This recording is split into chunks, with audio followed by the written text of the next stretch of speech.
അതിനകത്തേക്ക് നോക്കുന്നതിന് മുമ്പായിട്ട് കർത്താവിനെ നോക്കി നമുക്ക് ഒരുപാട് പ്രാർത്ഥിക്കാം. സ്നേഹം നിറഞ്ഞ പിതാവേ, യേശുവേ, അവിടുന്ന് ഞങ്ങളുടെ മധ്യത്തിലുണ്ട്. അതേ കർത്താവേ, അടവി തിരക്കുന്നതിനിടയിൽ ഒരു നാരകം എത്ര വ്യത്യസ്തനായിരിക്കുന്നു അതുപോലെ അവിടുന്ന് ഞങ്ങളുടെ നടുവിൽ വ്യത്യസ്തനായി അവിടുന്ന് ആയിരിക്കുന്നുണ്ട്. അവിടുത്തെ ആ സ്നേഹത്തിന്റെ ശബ്ദത്തെ കേൾക്കുവാൻ ഞങ്ങളുടെ കാതുകളെ തുറക്കണമെന്ന് പ്രാർത്ഥിക്കുന്നു. ഞങ്ങളുടെ എല്ലാമായിട്ട് അവിടുത്തെ തന്നെ കാണുവാൻ, അവിടുന്ന് തന്നെ ഞങ്ങളുടെ ദർശനമായി തീരുവാൻ തക്കവണ്ണം അവിടെ ഞങ്ങളോട് അരുളി ചെയ്യണമെന്ന് പ്രാർത്ഥിക്കുന്നു. അരുളി ചെയ്യണമേ, അടിയൻ കേൾക്കുന്നു എന്ന ശമൂൽ ബാലൻ പറഞ്ഞതുപോലെ കർത്താവേ, ശ്രദ്ധയോടെ കേൾപ്പാൻ ഞങ്ങളൊരു സഹായിക്കണമേ. ബലിനയുടെ മറിയത്തെ പോലെ അവിടുത്തെ കാലത്തിലോട് ചേർന്ന് നിൽപ്പാൻ സഹായിക്കണമേ. അവിടെ തിരുവായി മുഴുവൻ ഞങ്ങളോട് സംസാരിക്കണമേ. ഞങ്ങളുടെ കൂടെ അവിടുന്ന് വളരണം. എല്ലാ യേശുവിന്റെ വിലയോട് മാത്രമുള്ള ആമേൻ. ആമേൻ. നമുക്ക് ഉത്തമഗീതത്തിൽ നിന്നൊരു വാക്യം ആദ്യമായിട്ട് വായിക്കുന്നത് പറയുമ്പോഴത്തേക്ക് എല്ലാവരും ഞെട്ടിപ്പോകരുത്. ഉത്തമഗീതം 4-ാം അധ്യായം. അവിടെ കാന്തയെ ഒരു പൂന്തോട്ടത്തോടൊപ്പം വെച്ചിരിക്കുന്ന ഒരു കാര്യം നമ്മളത് കഴിഞ്ഞ ബുധനാഴ്ച ആ കാര്യങ്ങളൊക്കെ ഒന്ന് വ്യാഴാഴ്ച വെഡിങ് സെറമണിയിൽ ഈ ഒരു വാക്യം ഒന്ന് പാസിംഗ് ആയിട്ടൊന്ന് റെഫർ ചെയ്തായിരുന്നു. പക്ഷെ അത് എടുക്കാനും ഉള്ള സാവകാശമൊന്നും ഇല്ല. അത്രയും അവകാശമില്ലായിരുന്നല്ലോ. അപ്പം അത്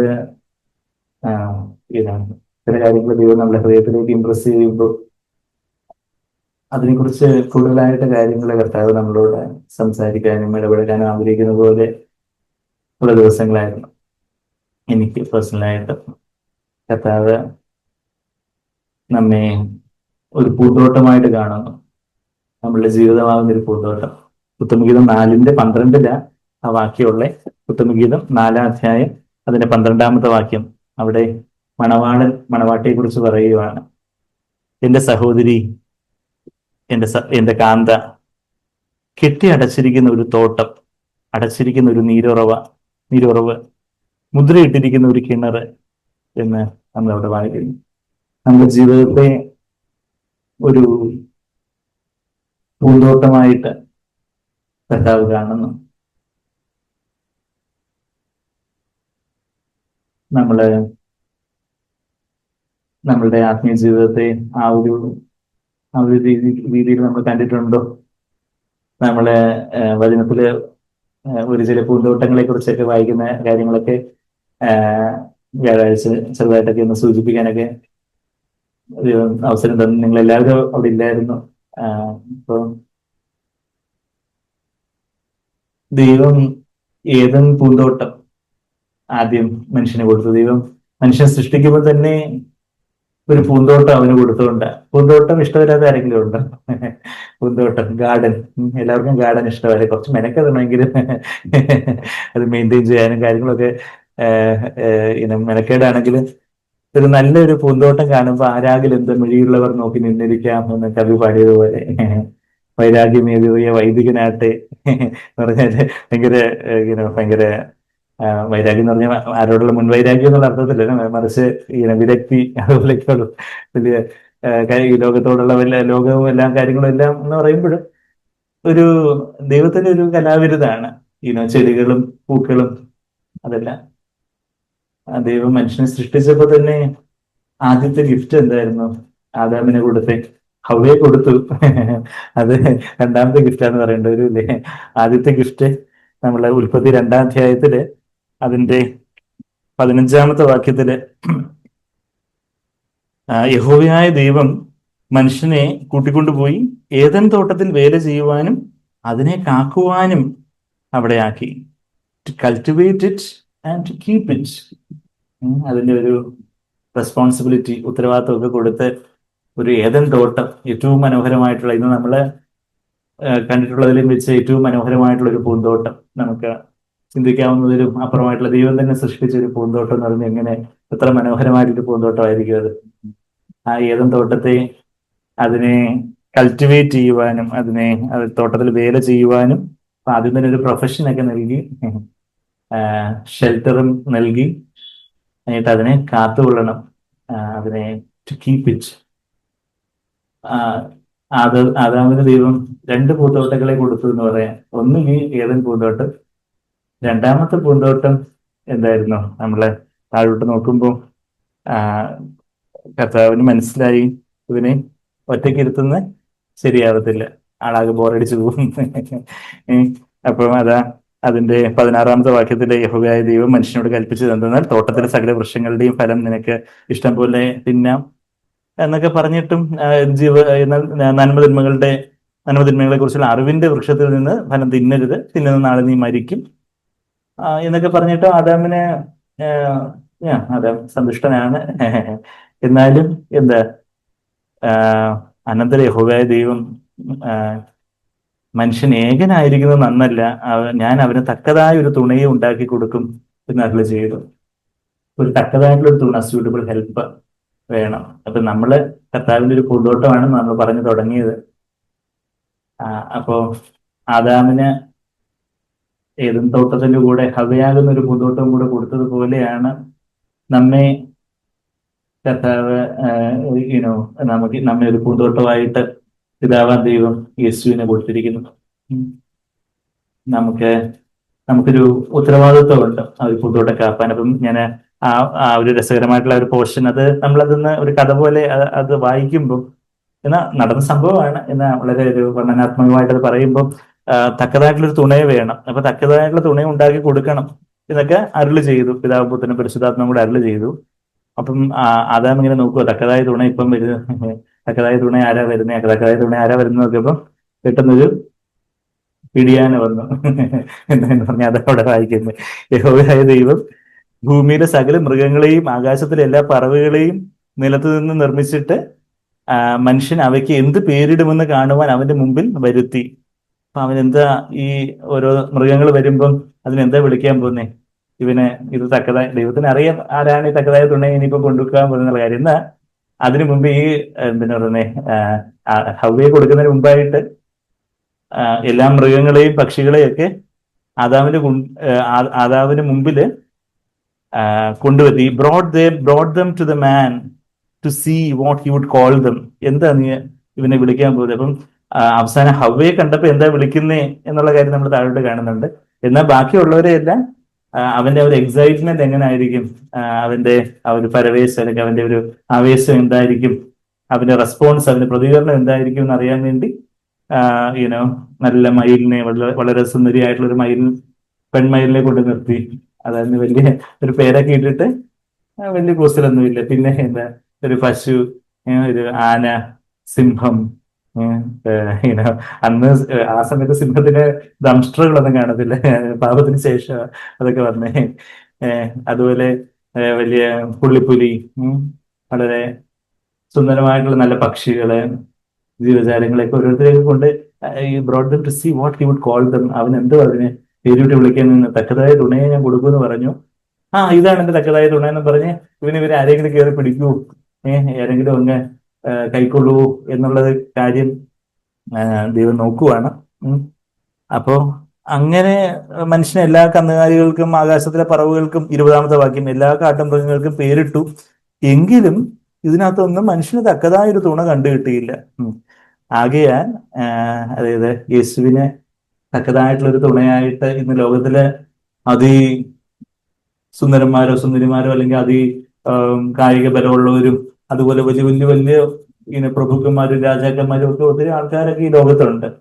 എന്നാൽ അവരൊക്കെ ഈ കാട്ടുമൃഗങ്ങളെ പോലെയൊക്കെയാ. എന്നാൽ ഒരു കാന്തയായിട്ട്, ഹവ്വയെ ഒരു കാന്തയായിട്ട് ആദാമിന് മുമ്പിൽ കൊണ്ടുവന്നതുപോലെ നമ്മെ ഒരു കാന്തയായിട്ട്, ഒരു പൂന്തോട്ടമായിട്ട് പിതാവാൻ ദൈവം മുൻനിർണയിച്ച് നമ്മെ കർത്താവിന്റെ മുമ്പാകെ കൊണ്ടുവരുന്ന ഒരു പ്രതീകം നമ്മളവിടെ കാണുന്നു.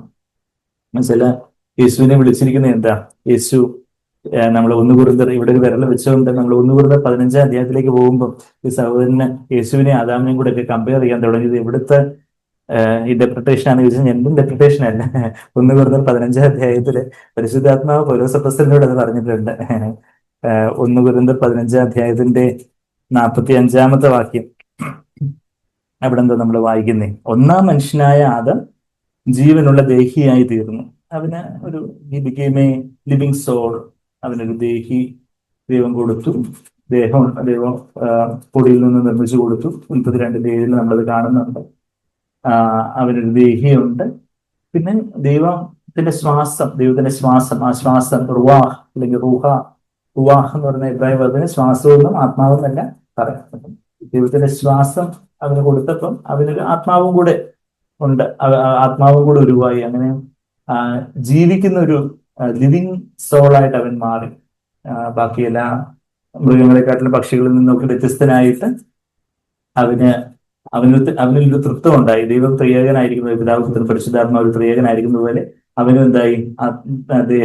ദേഹി ആത്മാവ്, അല്ലെങ്കിൽ ആത്മാവ് ദേഹി ദേഹം എന്നുള്ളൊരു ഓർഡറൊക്കെ നമ്മൾ 1 തെസ്സലോനിക്കർ 5:23 നമ്മൾ വായിക്കുന്നുണ്ട്. 1 തെസ്സലോനിക്കർ 5:23 പറഞ്ഞു പോകുന്നതിലൂടെ ആ വാക്യത്തിലേക്ക് പോകുന്നത് നമുക്ക് മിക്കവർക്കും പരിചിതമായിട്ടുള്ള വാക്യമാണ്, അല്ലെങ്കിൽ എഴുതിയിടാം. അത് പിന്നെ നമുക്ക് നോക്കാം. അപ്പൊ അങ്ങനെ അവനൊരു ജീവനുള്ള ദേഹിയായിട്ട് മാറി. എന്നാൽ ഒടുക്കത്തെ ആദാം, അതാ 45 15:45 ഒന്നാം മനുഷ്യനായ ആദാം ജീവനുള്ള ദേഹിയായി തീർന്നു എന്ന് എഴുതിയിരിക്കുന്നതിൽ ഒടുക്കത്തെ ആദാം ജീവിപ്പിക്കുന്ന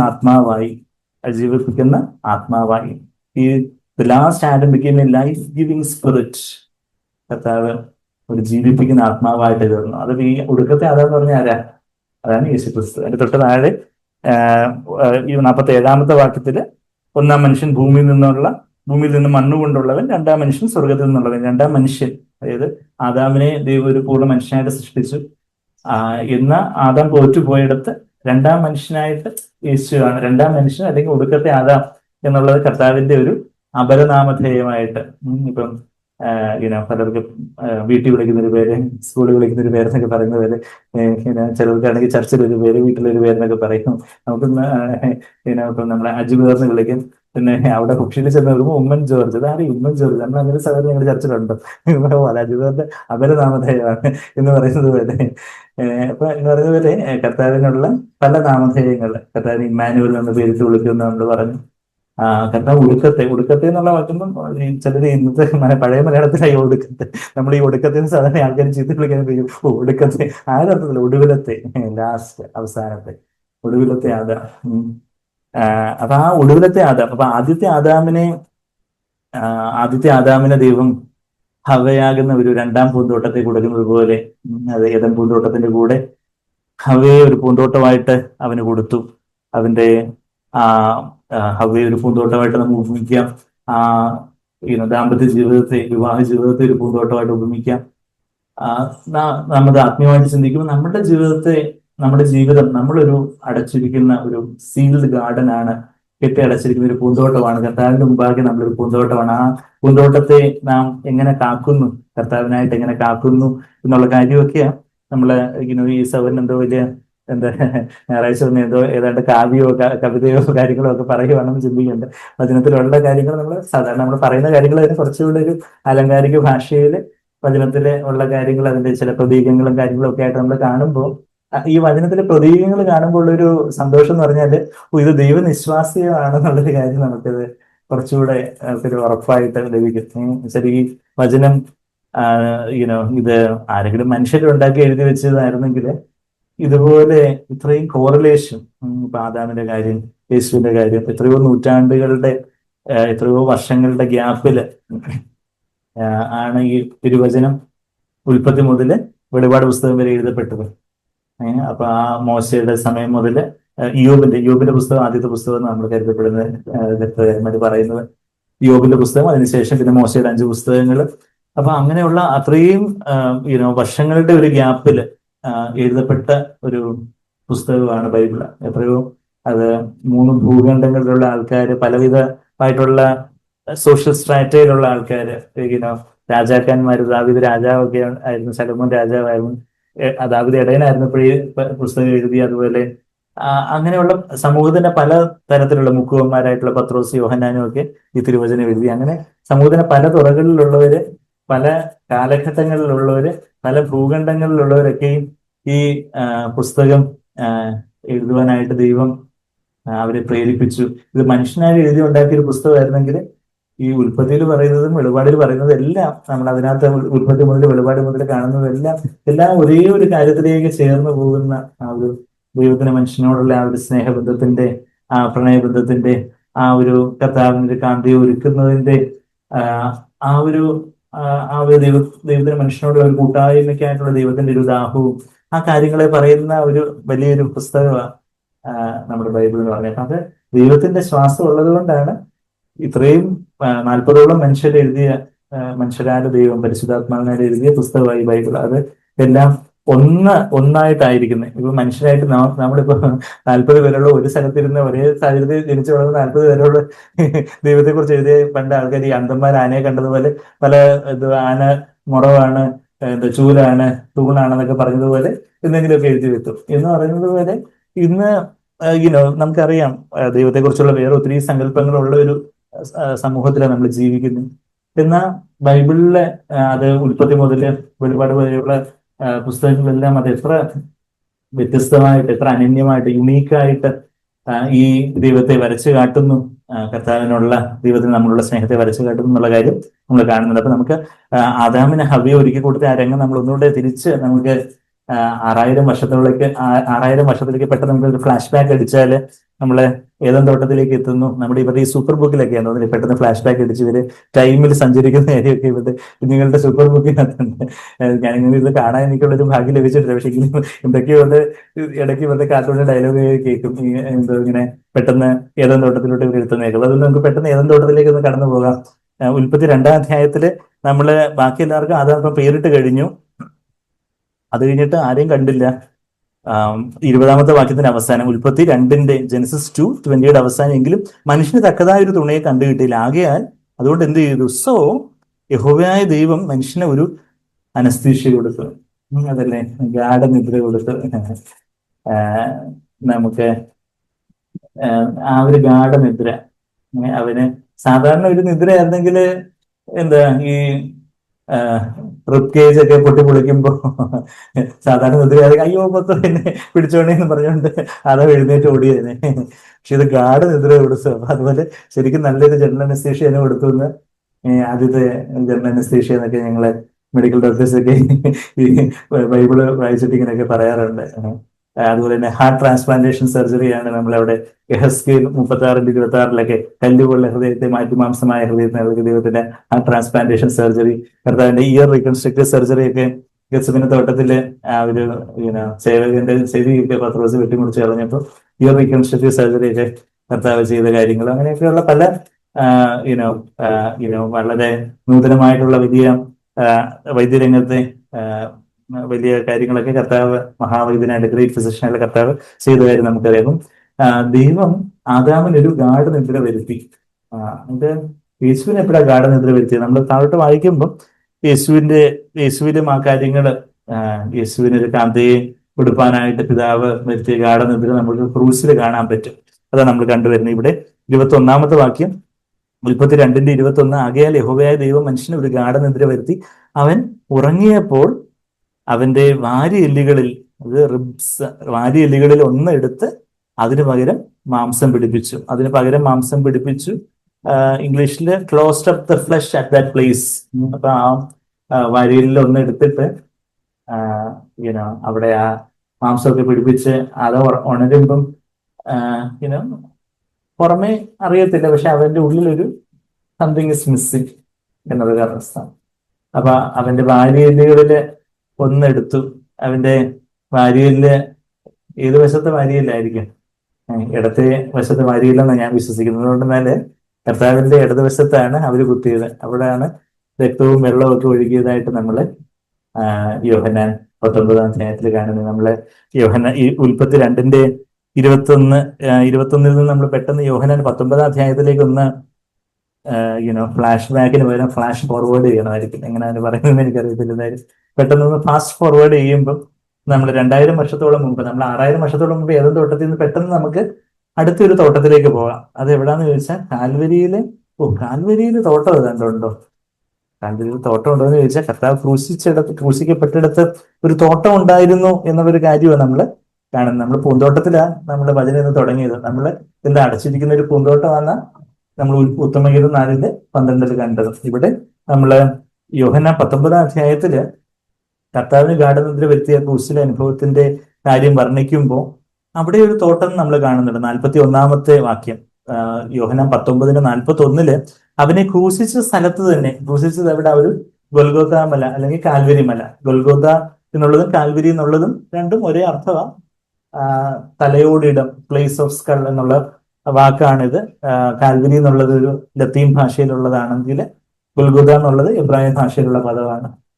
ആ ഗുൽഗുദ മലയിലാണ് യെരുസലേമിന് വെളിയിലുള്ള ഗുൽഗുദ മലയിൽ ഔട്ട്സൈഡ് ദ ക്യാമ്പ്, പാളയത്തിന് പുറത്ത് കർത്താവ് നിന്നെയും സഹിച്ച് കർത്താവ് നമുക്ക് വേണ്ടി ക്രൂശിക്കപ്പെട്ടെടുത്ത് അവിടെ ദൈവം എന്ത് കരുതി വെച്ചിരുന്നു? അതാ നമ്മളെ യോഹന്നാൻ 19:41 അവനെ ക്രൂശിച്ച സ്ഥലത്ത് ഒരു തോട്ടവും ഒരു പൂന്തോട്ടവും, ഗാർഡൻ, തോട്ടം എന്ന് പറയുമ്പോൾ അവിടെ ഒരു ഗാർഡൻ, കെയ്പാസ് എന്ന് പറഞ്ഞൊരു ഗ്രീക്ക് വാക്ക് അവിടെ ഉപയോഗിച്ചിരിക്കുന്നു. പൂന്തോട്ടം, പൂന്തോട്ടത്തെ സൂചിപ്പിക്കുന്ന ഗാർഡൻ എന്ന് പറയുന്ന ഒരു വാക്ക് അവിടെ ഉപയോഗിച്ചിരിക്കുന്നു. നമ്മള് കാണുന്നത് എന്താ? പാപം മനുഷ്യരാശിയിലേക്ക് പാപം കടന്നു വന്നത് ഒരു തോട്ടത്തിലായിരുന്നു, ഒരു പൂന്തോട്ടത്തിലായിരുന്നു. ആ പാപത്തിന് നിവർത്തി വരുത്തുവാനായിട്ട് കർത്താവ് ഒറ്റുകൊടുക്കപ്പെട്ടതും ക്രൂശിക്കപ്പെട്ടതും മറവ് ചെയ്യപ്പെട്ടതും പുനരുദ്ധാനം ചെയ്തതും തോട്ടങ്ങളിലായിരുന്നു, പൂന്തോട്ടങ്ങളിലായിരുന്നു. പൂന്തോട്ടങ്ങൾ എന്ന് ഞാൻ പ്ലൂറലിൽ ഉപയോഗിച്ചതിന് കാരണം എന്ന് പറഞ്ഞാല് കർത്താവ് ഒറ്റുകൊടുക്കപ്പെട്ടത് എവിടെയായിരുന്നു? ഗെത്സമനെ തോട്ടത്തില്. അത് ഗെത്സമനെ എന്നുള്ളത് ഒരു പൂന്തോട്ടമാണോ? നമ്മള് മത്തായിയുടെ സുവിശേഷം 26 നമ്മളൊന്ന് പോവുകയാണെങ്കിൽ അവിടെ മത്തായി സുവിശേഷം 26 നമ്മൾ ഈ പൂന്തോട്ടത്തെ കുറിച്ചാണ് പറയുന്നത്. ഇത് നമുക്ക് അല്പം കൃഷിയിലേക്കൊക്കെ ശ്രദ്ധ തിരിക്കാം. മത്തായി 26 ഗെത്സമനെ തോട്ടത്തിലേക്ക് കർത്താവ് വരുന്ന ഒരു രംഗം നമ്മള് അവിടെ കർത്താവിന്റെ ക്രൂശ് മരണത്തിന്റെ തലേ ദിവസം രാത്രിയിൽ കർത്താവ് ശിഷ്യന്മാരുടെ അന്ത്യത്യാഗമൊക്കെ കഴിച്ച് അവിടെ മാളിക മുറിയിൽ അന്ത്യത്യാഗം കഴിച്ച് അവര് ഒലിവ് മലയിലേക്ക് പോയതായിട്ടൊക്കെ 30-ാമത്തെ വാക്യം മത്തായി 26:30 ഒലിവ് മലയിലേക്ക് പോയി. പിന്നെ ഒലിവ് മലയിൽ നിന്ന് അവര് ഗെത്സമനെ ഒലിവ് മലയുടെ താഴ്വാരത്തിലുള്ള ഒരു പൂന്തോട്ടമായിരുന്നു, കെദ്രോൻ തോടിന് അക്കരെയുള്ള ഒരു പൂന്തോട്ടമായിരുന്നു ഈ ഗെത്സമനെ തോട്ടം. എന്നൊക്കെ പറഞ്ഞാല് കുറച്ചുകൂടി ജിയോഗ്രഫിയും കൂടെ പഠിക്കുന്നത് നല്ലതായിരിക്കും അല്ലേ? ചില യെരുസലേം ദേവാലയം, യെരുസലേമിന്റെ ഈസ്റ്റില് കിഴക്ക് വശത്ത്, അവിടെയാണ് കിഴക്ക് അല്ലെ, യെരുസലേമിന്റെ കിഴക്കായിട്ടാണ് ഒലിവുമല ഉള്ളത്. ആ ഒലിവുമലയും യെരുസലേം ദേവാലയവും ഒക്കെ വേർതിരിക്കുന്ന ഒരു തോടായിരുന്നു കെദ്രോൻ തോട്. കെദ്രോൻ തോട് അത് മഴയുള്ള സമയത്ത് മാത്രമേ അവിടെ വെള്ളം കാണത്തുള്ളൂ, ബാക്കിയുള്ള സമയത്ത് അതൊരു വാലി മാതിരി, അതൊരു അടിവാരം അല്ലെങ്കിൽ വാലി, താഴ്വര മാതിരി ഇരിക്കും. അപ്പം കെദ്രോൻ താഴ്വരയെന്നും കെദ്രോൻ തോട് എന്നും നമ്മള് അതിനെ വിശേഷിപ്പിക്കാറുണ്ട്. എന്ന് വെച്ചാൽ അത് താഴ്വരയായിട്ടിരിക്കും, മഴ പെയ്യുമ്പോൾ വെള്ളം നിറയുമ്പോൾ കെദ്രോൻ തോട്. അപ്പൊ ആ കെദ്രോൻ തോടിനക്കരെ ഉള്ള ഒരു തോട്ടമാണ് ഈ ഗെത്സമനെ തോട്ടം. നമ്മളത് യോഹന്നാൻ സുവിശേഷത്തിലെ 18 നമുക്ക് കാണാം. പക്ഷെ ഇതൊരു പൂന്തോട്ടമാണോ ഈ ഗെത്സമനെ തോട്ടം നമ്മൾ എപ്പോഴും പറയാറുണ്ട്. പക്ഷെ മത്തായി 26:36 അനന്തരം യേശു അവരുമായി ഗെത്സമനെ എന്ന തോട്ടത്തിൽ വന്ന ശിഷ്യന്മാരോട് ഞാൻ അവിടെ പോയി. അപ്പൊ തോട്ടത്തിൽ എന്ന് പറയുമ്പോൾ നമ്മൾ വിചാരിക്കും അപ്പൊ ഒരു പൂന്തോട്ടമായിരിക്കുമല്ലോ. പക്ഷെ ഇംഗ്ലീഷില് came with them to a place called Gethsemane. ഇംഗ്ലീഷുകാര് ഗാർഡൻ എന്ന് ട്രാൻസ്ലേറ്റ് ചെയ്യാതെ പ്ലേസ് എന്ന് ട്രാൻസ്ലേറ്റ് ചെയ്തപ്പോൾ ഞാൻ ഗ്രീക്ക് നോക്കിയപ്പോൾ കോറിയോൺ എന്നുള്ളൊരു വാക്കാണ്. കോറിയോൺ, അമ്യോൺ എന്നൊക്കെ നമ്മൾ കേട്ടിട്ടുണ്ട്. ആ കോറിയോൺ അല്ല, ഇതിന് കോറിയോൺ എന്നുള്ള വാക്കാണ്. കോറിയോൺ എന്നുള്ള വാക്കിന് piece of land, field, space എന്നൊക്കെയുള്ള അർത്ഥമേ ഉള്ളൂ. അപ്പൊ പൂന്തോട്ടം നമുക്ക് അർത്ഥം വരുന്നില്ല. നമ്മൾ പിന്നെ മർക്കോസിന്റെ സുവിശേഷത്തിൽ നോക്കുമ്പോഴും അവിടെ ഇതേ കൊറിയോ എന്നുള്ള വാക്ക് ഉപയോഗിച്ചിരിക്കുന്നത്. ലൂക്കോസിന്റെ സുവിശേഷത്തിൽ ഗെത്സമനെ എന്നുള്ള വാക്ക് സ്പെസിഫിക് ആയിട്ട് എടുത്ത് പറയുന്നത് നമ്മൾ കാണുന്നില്ല. നമ്മൾ ലൂക്കോസിന്റെ സുവിശേഷത്തിലേക്ക് 22 പെട്ടെന്ന് പോകണമെങ്കിൽ പെട്ടെന്നൊരു നമുക്ക് ഈ വചനമൊക്കെ അവിടെ ലൂക്കോസ് 22:39 പിന്നെ അവൻ പതിവ് പോലെ ഒലിവുമലയ്ക്ക് പുറപ്പെട്ടു പോയി, ശിഷ്യന്മാരും അവനെ അനുഗമിച്ചു. ആ സ്ഥലത്ത് എത്തിയപ്പോൾ അവൻ അവരോട്, ഇപ്പൊ ഒലിവുമലയ്ക്ക് പോയതായിട്ട് പറഞ്ഞിട്ട് ഒലിവുമലയുടെ താഴ്വാരത്തിലുള്ള പൂന്തോട്ടം ഗെത്സമനെന്ന് ലൂക്കോസ് സ്പെസിഫൈ ചെയ്ത് പറയുന്നില്ല. എന്നാൽ മർക്കോസിനും ഈ സ്ഥലം ഗെത്സമനെ എന്ന സ്ഥലം, തോട്ടം എന്ന് മലയാളത്തിൽ ട്രാൻസ്ലേറ്റ് ചെയ്തിട്ടുണ്ട്. അതിൽ തെറ്റില്ല, പക്ഷെ യഥാർത്ഥത്തിൽ സ്ഥലം എന്നാ ട്രാൻസ്ലേറ്റ് ചെയ്യേണ്ടത്. അപ്പം ഗെത്സമനയിലെ ഒരു പൂന്തോട്ടം ഉണ്ടായിരുന്നോ എന്ന് ചോദിച്ചാൽ പൂന്തോട്ടം ഉണ്ടായിരുന്നു. അത് നമ്മൾ യോഹന്നാൻ സുവിശേഷത്തിൽ അത് ക്ലിയർ ആയിട്ട് നമ്മൾ വായിക്കുന്നത്. ഞാനിപ്പം ഇവിടുന്ന് നമ്മൾ എല്ലാവർക്കും വന്ന വഴി മറന്നുപോയോ? ഞാൻ ഒത്തിരി കാര്യങ്ങളൊക്കെ പറഞ്ഞുകൊണ്ട് നമ്മളൊരു തോട്ടമാണ് കർത്താവിന്, നമ്മളൊരു തോട്ടമാണെന്നുള്ളൊരു കാര്യം നമ്മൾ കണ്ടു. അടച്ചിരിക്കുന്ന ഒരു പൂന്തോട്ടമാണ് നമ്മുടെ ജീവിതം. അതുപോലെ നമ്മൾ എന്താ കണ്ടത്? യേശുവിന് നമ്മെ ഒരു തോട്ടമായിട്ട് പിതാവാം ദൈവം കൊടുത്തതുപോലെ ആദ്യത്തെ ആദാമായിരുന്നു ആദ്യത്തെ പിന്നെ ഒടുക്കത്തെ ആദാമ കർത്താവ്. അപ്പൊ ആദ്യത്തെ ആദാമിന് ദൈവം ഒരു ഹവയാകുന്ന ഒരു പൂന്തോട്ടത്തെ കൊടുക്കുന്ന ഒരു കാര്യമൊക്കെ, ഒരു ഏദൻ തോട്ടത്തെ കൊടുത്തു, പിന്നെ ഹവയാകുന്ന ഒരു പൂന്തോട്ടത്തെ കൊടുത്തു എന്നുള്ളൊരു കാര്യമൊക്കെ, എന്നാൽ അവനത് വേണ്ടുവണ്ണം പരിപാലിച്ചില്ല, പരിപാലിക്കുന്നതിൽ വീണുപോയി എന്ന കർത്താവ്, ഒടുക്കത്തെ ആദാമായിട്ടുള്ള കർത്താവ് ആ പൂന്തോട്ടത്തെ ഏറ്റവും മനോഹരിയായിട്ട് പിതാവാം ദൈവത്തിന് യുനോ പ്രസന്റ് ചെയ്യുന്നത്, തന്റെ കാന്തയെ പ്രസന്റ് ചെയ്യുന്ന ഒരു കാര്യമൊക്കെ നമ്മൾ നിത്യതയിൽ നമ്മൾ കാണും. അപ്പൊ നമ്മളും ആ ഒരു കാന്തയായിട്ട് ഒരു തോട്ടമായിട്ടായി തീർന്നിട്ടുണ്ടോ, അതോ കുറെ കുറുനരികളും പല വീടുകളും കളകളും ഒക്കെ കയറി നമ്മുടെ തോട്ടത്തിന് 30% വേറെ പല കളകളും പിന്നെന്താ കുറച്ച് മുള്ളും പറക്കാരെയും അങ്ങനെയൊക്കെയുള്ള പല കാര്യങ്ങളൊക്കെ നമ്മുടെ തോട്ടത്തിന്റെ 30% ഒക്കെ അതിക്രമിച്ച് കയറാൻ നമ്മൾ അനുവദിച്ചിട്ടുണ്ടോ? അത് ചിലര് 30% അല്ല 40% അതിക്രമിച്ച് കയറി നമുക്ക് 60 മേനി ഫലമേ ഉള്ളൂ.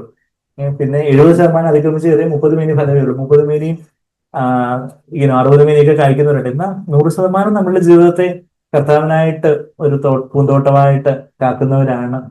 അവരാണ് കർത്താവിന്റെ കാന്തയായിട്ട് വെളിപ്പെടുന്നത്. ബാക്കിയുള്ളവരൊക്കെ എങ്ങനെ കർത്താവിന്റെ കല്യാണത്തിന് വിളിക്കപ്പെട്ടവരായിട്ട് ക്ഷണിക്കപ്പെട്ടവരായിട്ടായി തീരത്തേയുള്ളൂ. അപ്പൊ ഞാൻ ഈ പറഞ്ഞു വന്ന വഴിയൊക്കെ എല്ലാവർക്കും മനസ്സിലായല്ലോ. ഞാൻ പറഞ്ഞ എന്താ, നമ്മള് സാധാരണ സംസാരിക്കുന്നതിനും കുറച്ചുകൂടെ വ്യത്യസ്തമായിട്ടുള്ള കുറച്ച് കാര്യങ്ങളൊക്കെ ആയതുകൊണ്ട് ഞാൻ വീണ്ടും വീണ്ടും ഒന്നുകൂടെ ഒന്ന് പറയുക. നിങ്ങൾ എല്ലാവരും എന്റെ കൂടെ ഉണ്ടോ?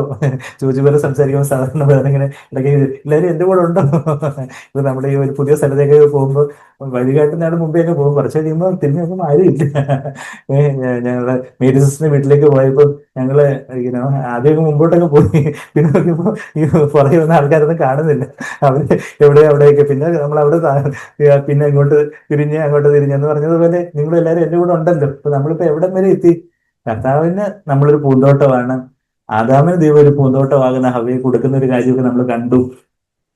ഏദൻ തോട്ടത്തില് ആദാമിന് ഒരു ഗാഠനിദ്ര വരുത്തി, ഒരു അനസ്തീഷയൊക്കെ കൊടുത്തിട്ട് ഹവ്വയെ ഉരുവാക്കിയതുപോലെ യേശുവിനെ ഒരു ഗാഠനിദ്ര വരുത്തി സഭയാകുന്ന കാന്തയെ കർത്താവിന്റെ പിതാവിൽ നിന്ന്, ചങ്കുകളിൽ നിന്നും പറിച്ചെടുക്കുന്നത് അതും ഒരു പൂന്തോട്ടത്തിൽ വെച്ചാണെന്നുള്ളൊരു പ്രതീകാത്മകമായ ഒരു കാര്യം നമ്മൾ വചനത്തിൽ കാണുമ്പോൾ കർത്താവ് അവിടുത്തെ വചനം എത്ര മനോഹരമായിരിക്കുന്നു, എത്ര ചെറിയ ചെറിയ കാര്യങ്ങൾ, എന്നാൽ അത് എത്ര കോറിലേറ്റഡ് ആയിട്ട്, എത്ര ഇന്റർ കണക്റ്റഡ് ആയിട്ട് കാര്യങ്ങളായിരിക്കുമ്പോൾ ദൈവത്തിന്റെ ഒരു കൈയെഴുത്താണല്ലോ, കയ്യൊപ്പാണല്ലോ ഞാൻ ഈ വചനത്തിൽ കാണുന്നതെന്ന് നമ്മൾ ആശ്ചര്യപ്പെടുമാറ്.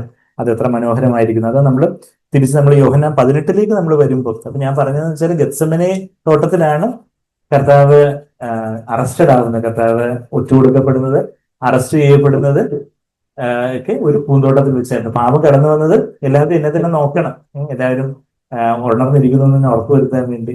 ഓക്കെ, അപ്പൊ പാപം മനുഷ്യരാശിയിലേക്ക് കടന്നു വന്നത് ഒരു പൂന്തോട്ടത്തിൽ വെച്ചായിരുന്നു, ഏതും തോട്ടത്തിൽ വെച്ചായിരുന്നു. എന്നാൽ കർത്താവിന് മനുഷ്യരാശിക്ക് രക്ഷ ദൈവം ഒരുക്കിയതും 2 തോട്ടങ്ങളിൽ വെച്ചായിരുന്നു. ഒന്ന് ഗെത്സമനെ തോട്ടവും പിന്നെ മറ്റൊന്ന് കാൽവരിയിലെ തോട്ടവും. അപ്പൊ ആ ഗെത്സമനെ തോട്ടത്തെ കുറിച്ചാണ്. ഗെത്സമനെ അതൊരു സ്ഥലം എന്ന് മാത്രമേ മത്തായിയും മാർക്കോസും പറയുന്നുള്ളൂ. ലൂക്കോസ് അതുപോലെ സ്പെസിഫൈ ചെയ്യുന്നില്ല. എന്നാൽ യോഹന്നാൻ 18 അധ്യായത്തിന് 1-ാമത്തെ വാക്യം, യോഹന്നാൻ 18 അധ്യായം ജോൺസ്. ഇപ്പൊ നമ്മൾ കറന്റ് ലൊക്കേഷൻ എവിടെ എത്തി? എല്ലാവരും എന്റെ കൂടെ ഉണ്ടല്ലോ. യോഹന്നാൻ 18 അധ്യായത്തിന് 1-ാമത്തെ വാക്യത്തില് ഇത് പറഞ്ഞിട്ട് യേശു ശിഷ്യന്മാരുമായി കെദ്രോൻ തോട്ടിന് അക്കരെ, കെദ്രോൻ തോട് നമ്മളിപ്പം കണ്ടതേ ഉള്ളൂ. എവിടാ? യെരുശലേം ദേവാലയത്തിനും ഒലിവുമലയ്ക്കും ഇടയ്ക്കായിട്ടൊരു താഴ്വര. അത് മഴക്കാലത്ത് വെള്ളം നിറയുമ്പോൾ ഒരു തോടാവും. അത് ഈ യെരുശലേം ദേവാലയത്തിലെ സാക്രിഫിഷ്യൽ അനിമൽസിന്റെ, അതായത് ഈ യാഗം കഴിക്കുന്ന മൃഗങ്ങളുടെ ഒക്കെ റെഫ്യൂജ് ഒക്കെ അതിലൂടെ ഒഴുക്കുമ്പം അത് എപ്പോഴും രക്തമയമായിരിക്കും എന്നുള്ള കാര്യമൊക്കെ നമ്മൾ ചരിത്രത്തിൽ വായിക്കുന്നുണ്ട്. ദാവീദ് കെദ്രോൻ അബ്സലോമിൽ നിന്ന് ദാവീദ് ദുഃഖിതനായിട്ട് മാറിപ്പോകുമ്പോഴേക്ക് ഈ കെദ്രോൻ തോട് ക്രോസ് ചെയ്ത് പോകുന്നതൊക്കെ നമ്മൾ പഴയ നിയമ പുസ്തകങ്ങൾ നമ്മൾ കാണുന്നുണ്ട്. ഞാൻ അതിന്റെ ഡീറ്റെയിൽസിലോട്ടൊന്നും പോകുന്നില്ല. എല്ലാം കൂടെ ഇപ്പൊ നമ്മള് പൂന്തോട്ടത്തിന് മറന്നിട്ട് തോടിന്റെ പിന്നാലെ പോയാൽ കാര്യങ്ങൾ എവിടെയെങ്കിലുമൊക്കെ എത്തണമല്ലോ. അപ്പൊ അതുകൊണ്ട് അങ്ങനെയുള്ള കാര്യങ്ങൾ നമ്മൾ കാണുന്നില്ല. ദാവീദ് പുത്രനായ കർത്താവ് തന്റെ അവസാനത്തെ ആ നാളില്, അവസാനത്തെ penultimate day, second last day, ക്രൂശിക്കപ്പെടുന്ന തലേന്നാൾ രാത്രി ഈ കെദ്രോൻ തോട് അക്കരയ്ക്ക് പോകുന്നു എന്നുള്ളൊരു കാര്യം നമ്മളിവിടെ കാണുന്നുണ്ട്. ഇത് പഴയ നിയമത്തില് ആടിന്റെ മേല് പാപത്തെ ചുമത്തി ആ ആടിനെ അങ്ങ് അലയാനായിട്ട് ഓടാനായിട്ട് വിടുമ്പം അത് കെദ്രോൻ തോട് കടന്നു പോകുമായിരുന്നു. അതുപോലെ കർത്താവാകുന്ന കുഞ്ഞാട് നമ്മുടെ പാപമെല്ലാം ചുമന്ന് ഈ കെദ്രോൻ തോടിനക്കരെ ഗെത്സമനെ തോട്ടത്തിലേക്ക് പോയതായിട്ടുള്ള ആലങ്കാരികമായിട്ടുള്ള ആഴങ്ങളൊക്കെയും നമ്മുടെ വചനത്തിൽ നമുക്ക് വായിച്ചെടുക്കാനുണ്ട്. ഇപ്പൊ നമ്മൾ എവിടെ എത്തി? ഗെത്സമനെ തോട്ടത്തിൽ എത്തി. കെദ്രോൻ തോട് കടന്നു. അത് നമ്മൾ യോഹന്നാൻ 18 അധ്യായത്തിന് 1-ാമത്തെ വാക്യത്തില് കെദ്രോൻ തോട്ടിന് അക്കരയ്ക്ക് പോയി അവിടെ ഒരു തോട്ടം, കെയ്പാസ് ഗാർഡൻ, അവിടെ ആ ഗാർഡൻ തന്നെ അവിടെ ഗെത്സമനെ പേര് പറയുന്നത്. പക്ഷെ ആ തോട്ടത്തിലെ കർത്താവ് യൂദാസ് വന്ന് ഉറ്റിക്കൊടുക്കുന്നതും കർത്താവിനെ അറസ്റ്റ് ചെയ്യുന്നതും. അപ്പം പാപം വന്നത് ഒരു പൂന്തോട്ടത്തിലായിരുന്നു എന്ന രക്ഷയുടെ തുടക്കം, രക്ഷയ്ക്കായിട്ട് കർത്താവ് അതിനകത്തിന് സമർപ്പിച്ചതും പ്രാണവേദനയോടെ കർത്താവ് പ്രാർത്ഥിച്ചത് ഈ പൂന്തോട്ടത്തിലായിരുന്നു. കർത്താവ് ഉറ്റുകൊടുക്കപ്പെടുന്നത്, അറസ്റ്റ് ചെയ്യപ്പെടുന്നത്, പിന്നെന്താ കർത്താവ് ഉറ്റുകൊടുക്കപ്പെടുന്നത്, അറസ്റ്റ് ചെയ്യപ്പെടുന്നത് ഈ പൂന്തോട്ടത്തിലായിരുന്നു. പിന്നെ കർത്താവ് ക്രൂശിക്കപ്പെടുന്ന കാര്യം. അപ്പൊ അവിടെ ഒരു പൂന്തോട്ടം ഉണ്ടായിരുന്നു, അതിൽ അവന് ശിഷ്യന്മാരും കടന്നു. അപ്പൊ അവിടെ ആദ്യമായിട്ട് പോകുന്നൊരു പൂന്തോട്ടമായിരുന്നു ഈ ഗെത്സമനെ തോട്ടം? ആയിരുന്നില്ല. അതെവിടെ വായിക്കുന്നേ? നമ്മൾ ലൂക്കോസ് 22 ഇപ്പൊ നമ്മൾ വായിച്ചല്ലോ. എന്നുവെച്ചാൽ ഈ യൂദാസിന് കർത്താവും ശിഷ്യന്മാരും ഇവിടെ ഉണ്ടാകും എന്നുള്ളൊരു കാര്യം അറിയണമെങ്കിൽ അവര് സ്ഥിരമായിട്ട് പോകുന്ന ഒരു പൂന്തോട്ടമായിരുന്നു. അപ്പൊ കർത്താവിന് പൂക്കളും പൂന്തോട്ടം ഒക്കെ ഇഷ്ടമല്ലെന്ന് ആരെങ്കിലും പറഞ്ഞു പോകും, നിങ്ങൾ ഈ പൂന്തോട്ടമൊക്കെ ഇതൊക്കെ കർത്താവിന് പൂന്തോട്ടം ഇഷ്ടമായിരുന്നു എന്ന് നമുക്ക് പറഞ്ഞു കൊടുക്കാം. നമുക്ക് പറയാം, യോഹന്നാൻ 18:1 അവിടെ ഒരു തോട്ടം ഉണ്ടായിരുന്നു. ആ തോട്ടം ഗെത്സമനെ തോട്ടമാണ്. യോഹന്നാൻ 18:1 നമ്മൾ കണ്ടല്ലോ. ലൂക്കോസ് 22 നമുക്ക് ഗാർഡൻ ഉണ്ടാക്കാനുള്ള എക്സ്ക്യൂസ് പറയുവാനേ. ലൂക്കോസ് 22 അധ്യായത്തിലേക്ക് നമ്മൾ വരുമ്പോൾ അതിന് 39-ാമത്തെ വാക്യത്തിൽ പിന്നെ അവൻ പതിവ് പോലെ ഒലിവുമലയ്ക്ക് പുറപ്പെട്ടു പോയി, ശിഷ്യന്മാരും അവനെ അനുഗമിച്ചു. ആ സ്ഥലത്ത് എത്തിയപ്പോൾ അപ്പം കർത്താവ് ഈ ഒലിവുമലയുടെ അടിവാരത്തുള്ള ഗെത്സമനെ തോട്ടത്തിൽ വല്ലൊരു കാലത്തല്ല, അസ്വാസസ് കസ്റ്റം വളരെ ജെറുസലേമിൽ വരുമ്പോൾ കർത്താവ് ഗലീലയിൽ നിന്ന് അവിടെ അങ്ങ് വടക്കൻ ഇസ്രയേലിൽ നിന്നാണ് വരുന്നത്. തെക്കൻ ഇസ്രയേലിലാണ് എന്തുള്ളത്? ഈ യഹൂദിയില് യെരുസലേമും ഒക്കെ ഉള്ളത്. അപ്പൊ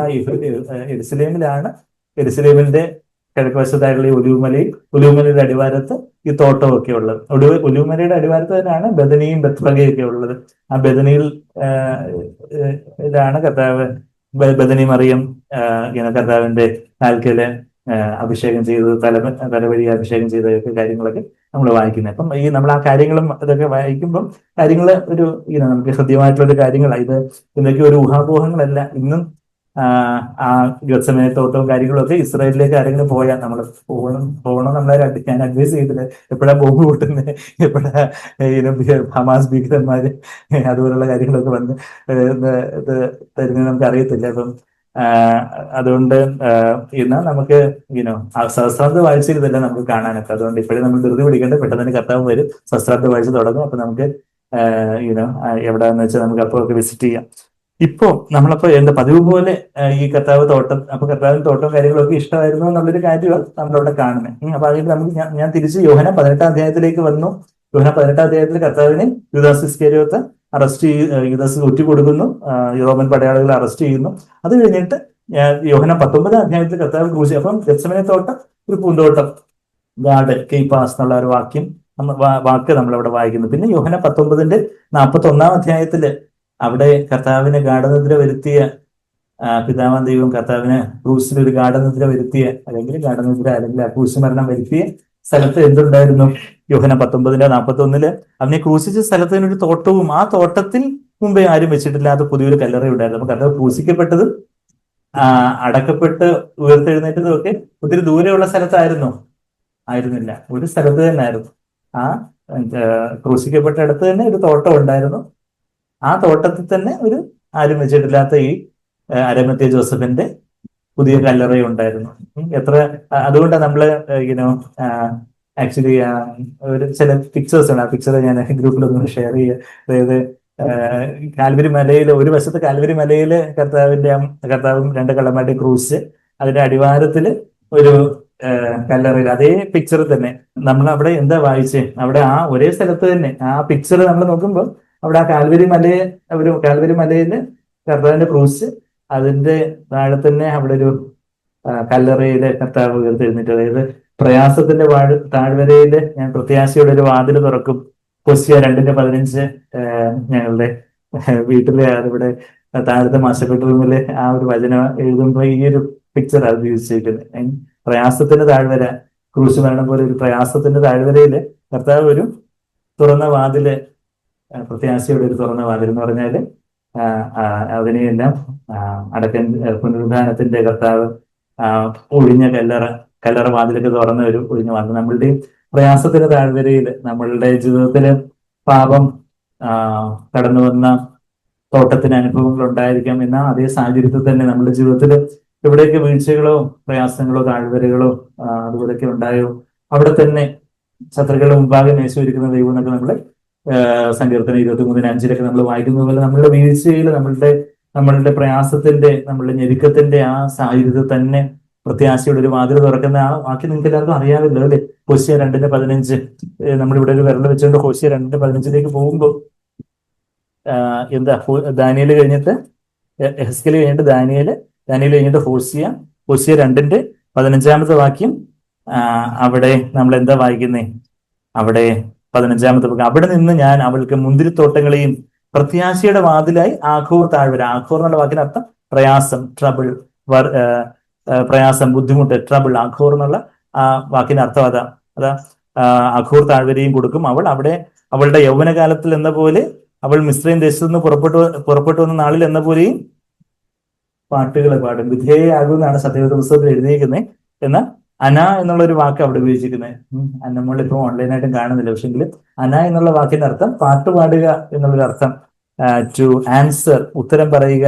ടു സ്പീക്ക്, സംസാരിക്കുക. സിംഗ്, അട്ട് ട്യൂൺഫുള്ളി, ഒരു പാട്ടിന്റെ ട്യൂണിൽ പാടുന്നതിന് അന എന്നുള്ളൊരു എബ്രായ പദമാണ് ഉപയോഗിച്ചിരിക്കുന്നത്. യൗവനകാലത്തിൽ ഇംഗ്ലീഷിൽ അങ്ങനെ she will sing there as in the days of her youth.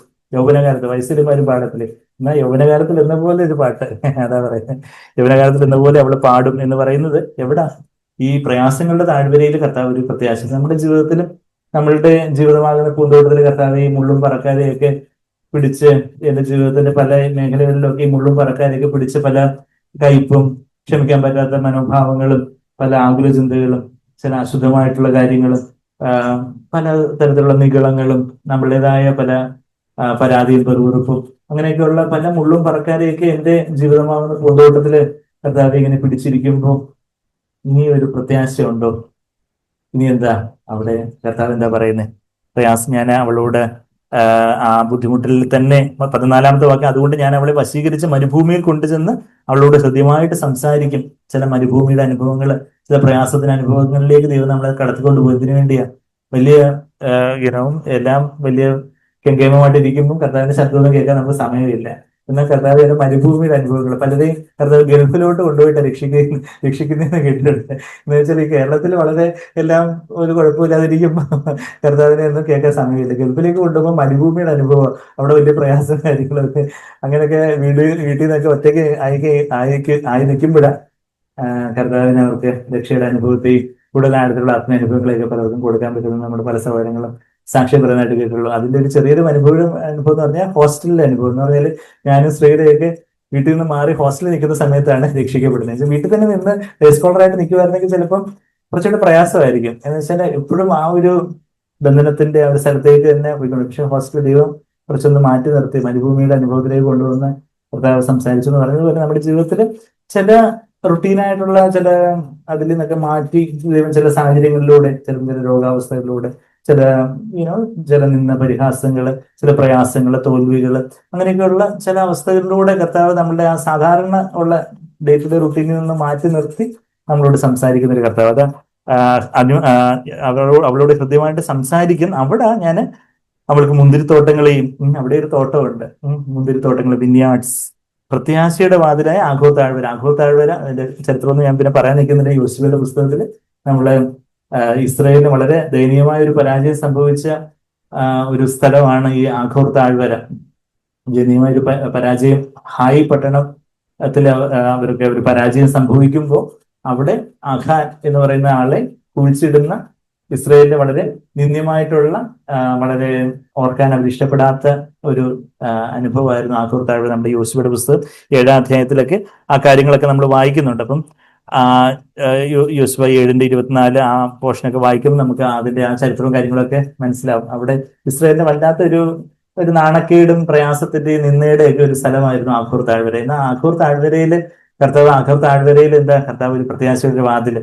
അവിടെ കാൽവരി മല എല്ലാ നിന്നെയും പരിഹാസവും സഹിച്ച് കർത്താവ് ക്രൂശിൽ ഏകനായിട്ട് കൈവിടപ്പെട്ട ആ കാൽവരി മലയിൽ തന്നെ അവിടെ ഒരു പൂന്തോട്ടത്തില് കർത്താവ് അവിടെ ഉയർത്തെഴുന്നേൽക്കുന്നു.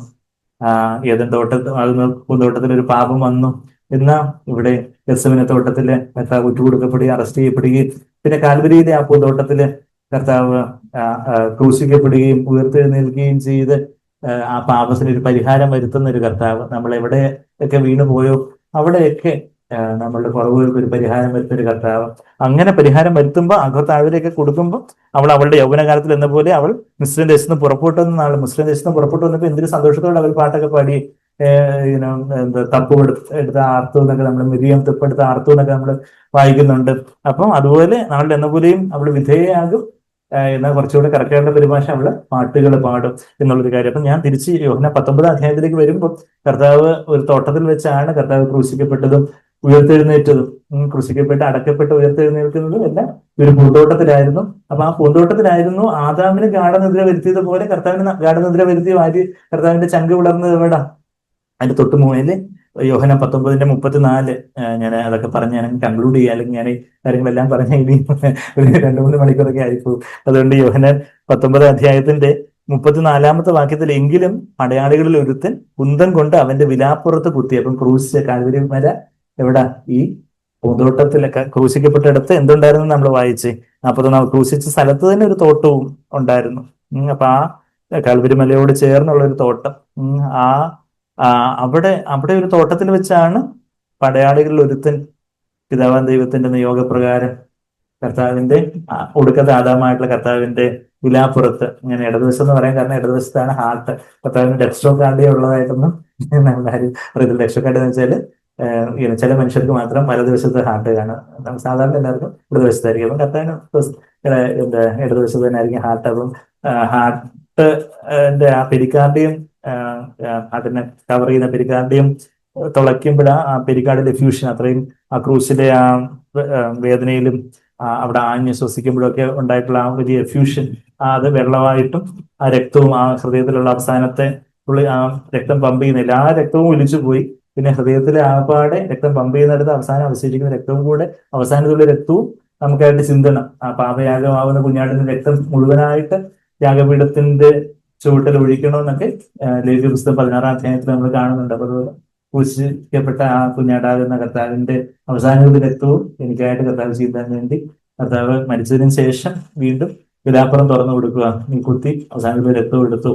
അപ്പൊ ആ വിലാപ്പുറത്തിൽ ആ ചങ്കില ആ പിളർപ്പിൽ നിന്നാണ് രക്തവും വെള്ളവും വന്നത്. കർത്താവിന്റെ രക്തത്താൽ നമുക്ക് പാപക്ഷമ, അതുപോലെ കർത്താവിൽ നിന്നുള്ളൊരു ജലം, അത് പരിശുദ്ധാത്മാവ്, ജലം, ജീവജലത്തിന്റെ നദികൾ, ജീവജലം പരിശുദ്ധാത്മാവിനെ കുറിക്കുന്നു.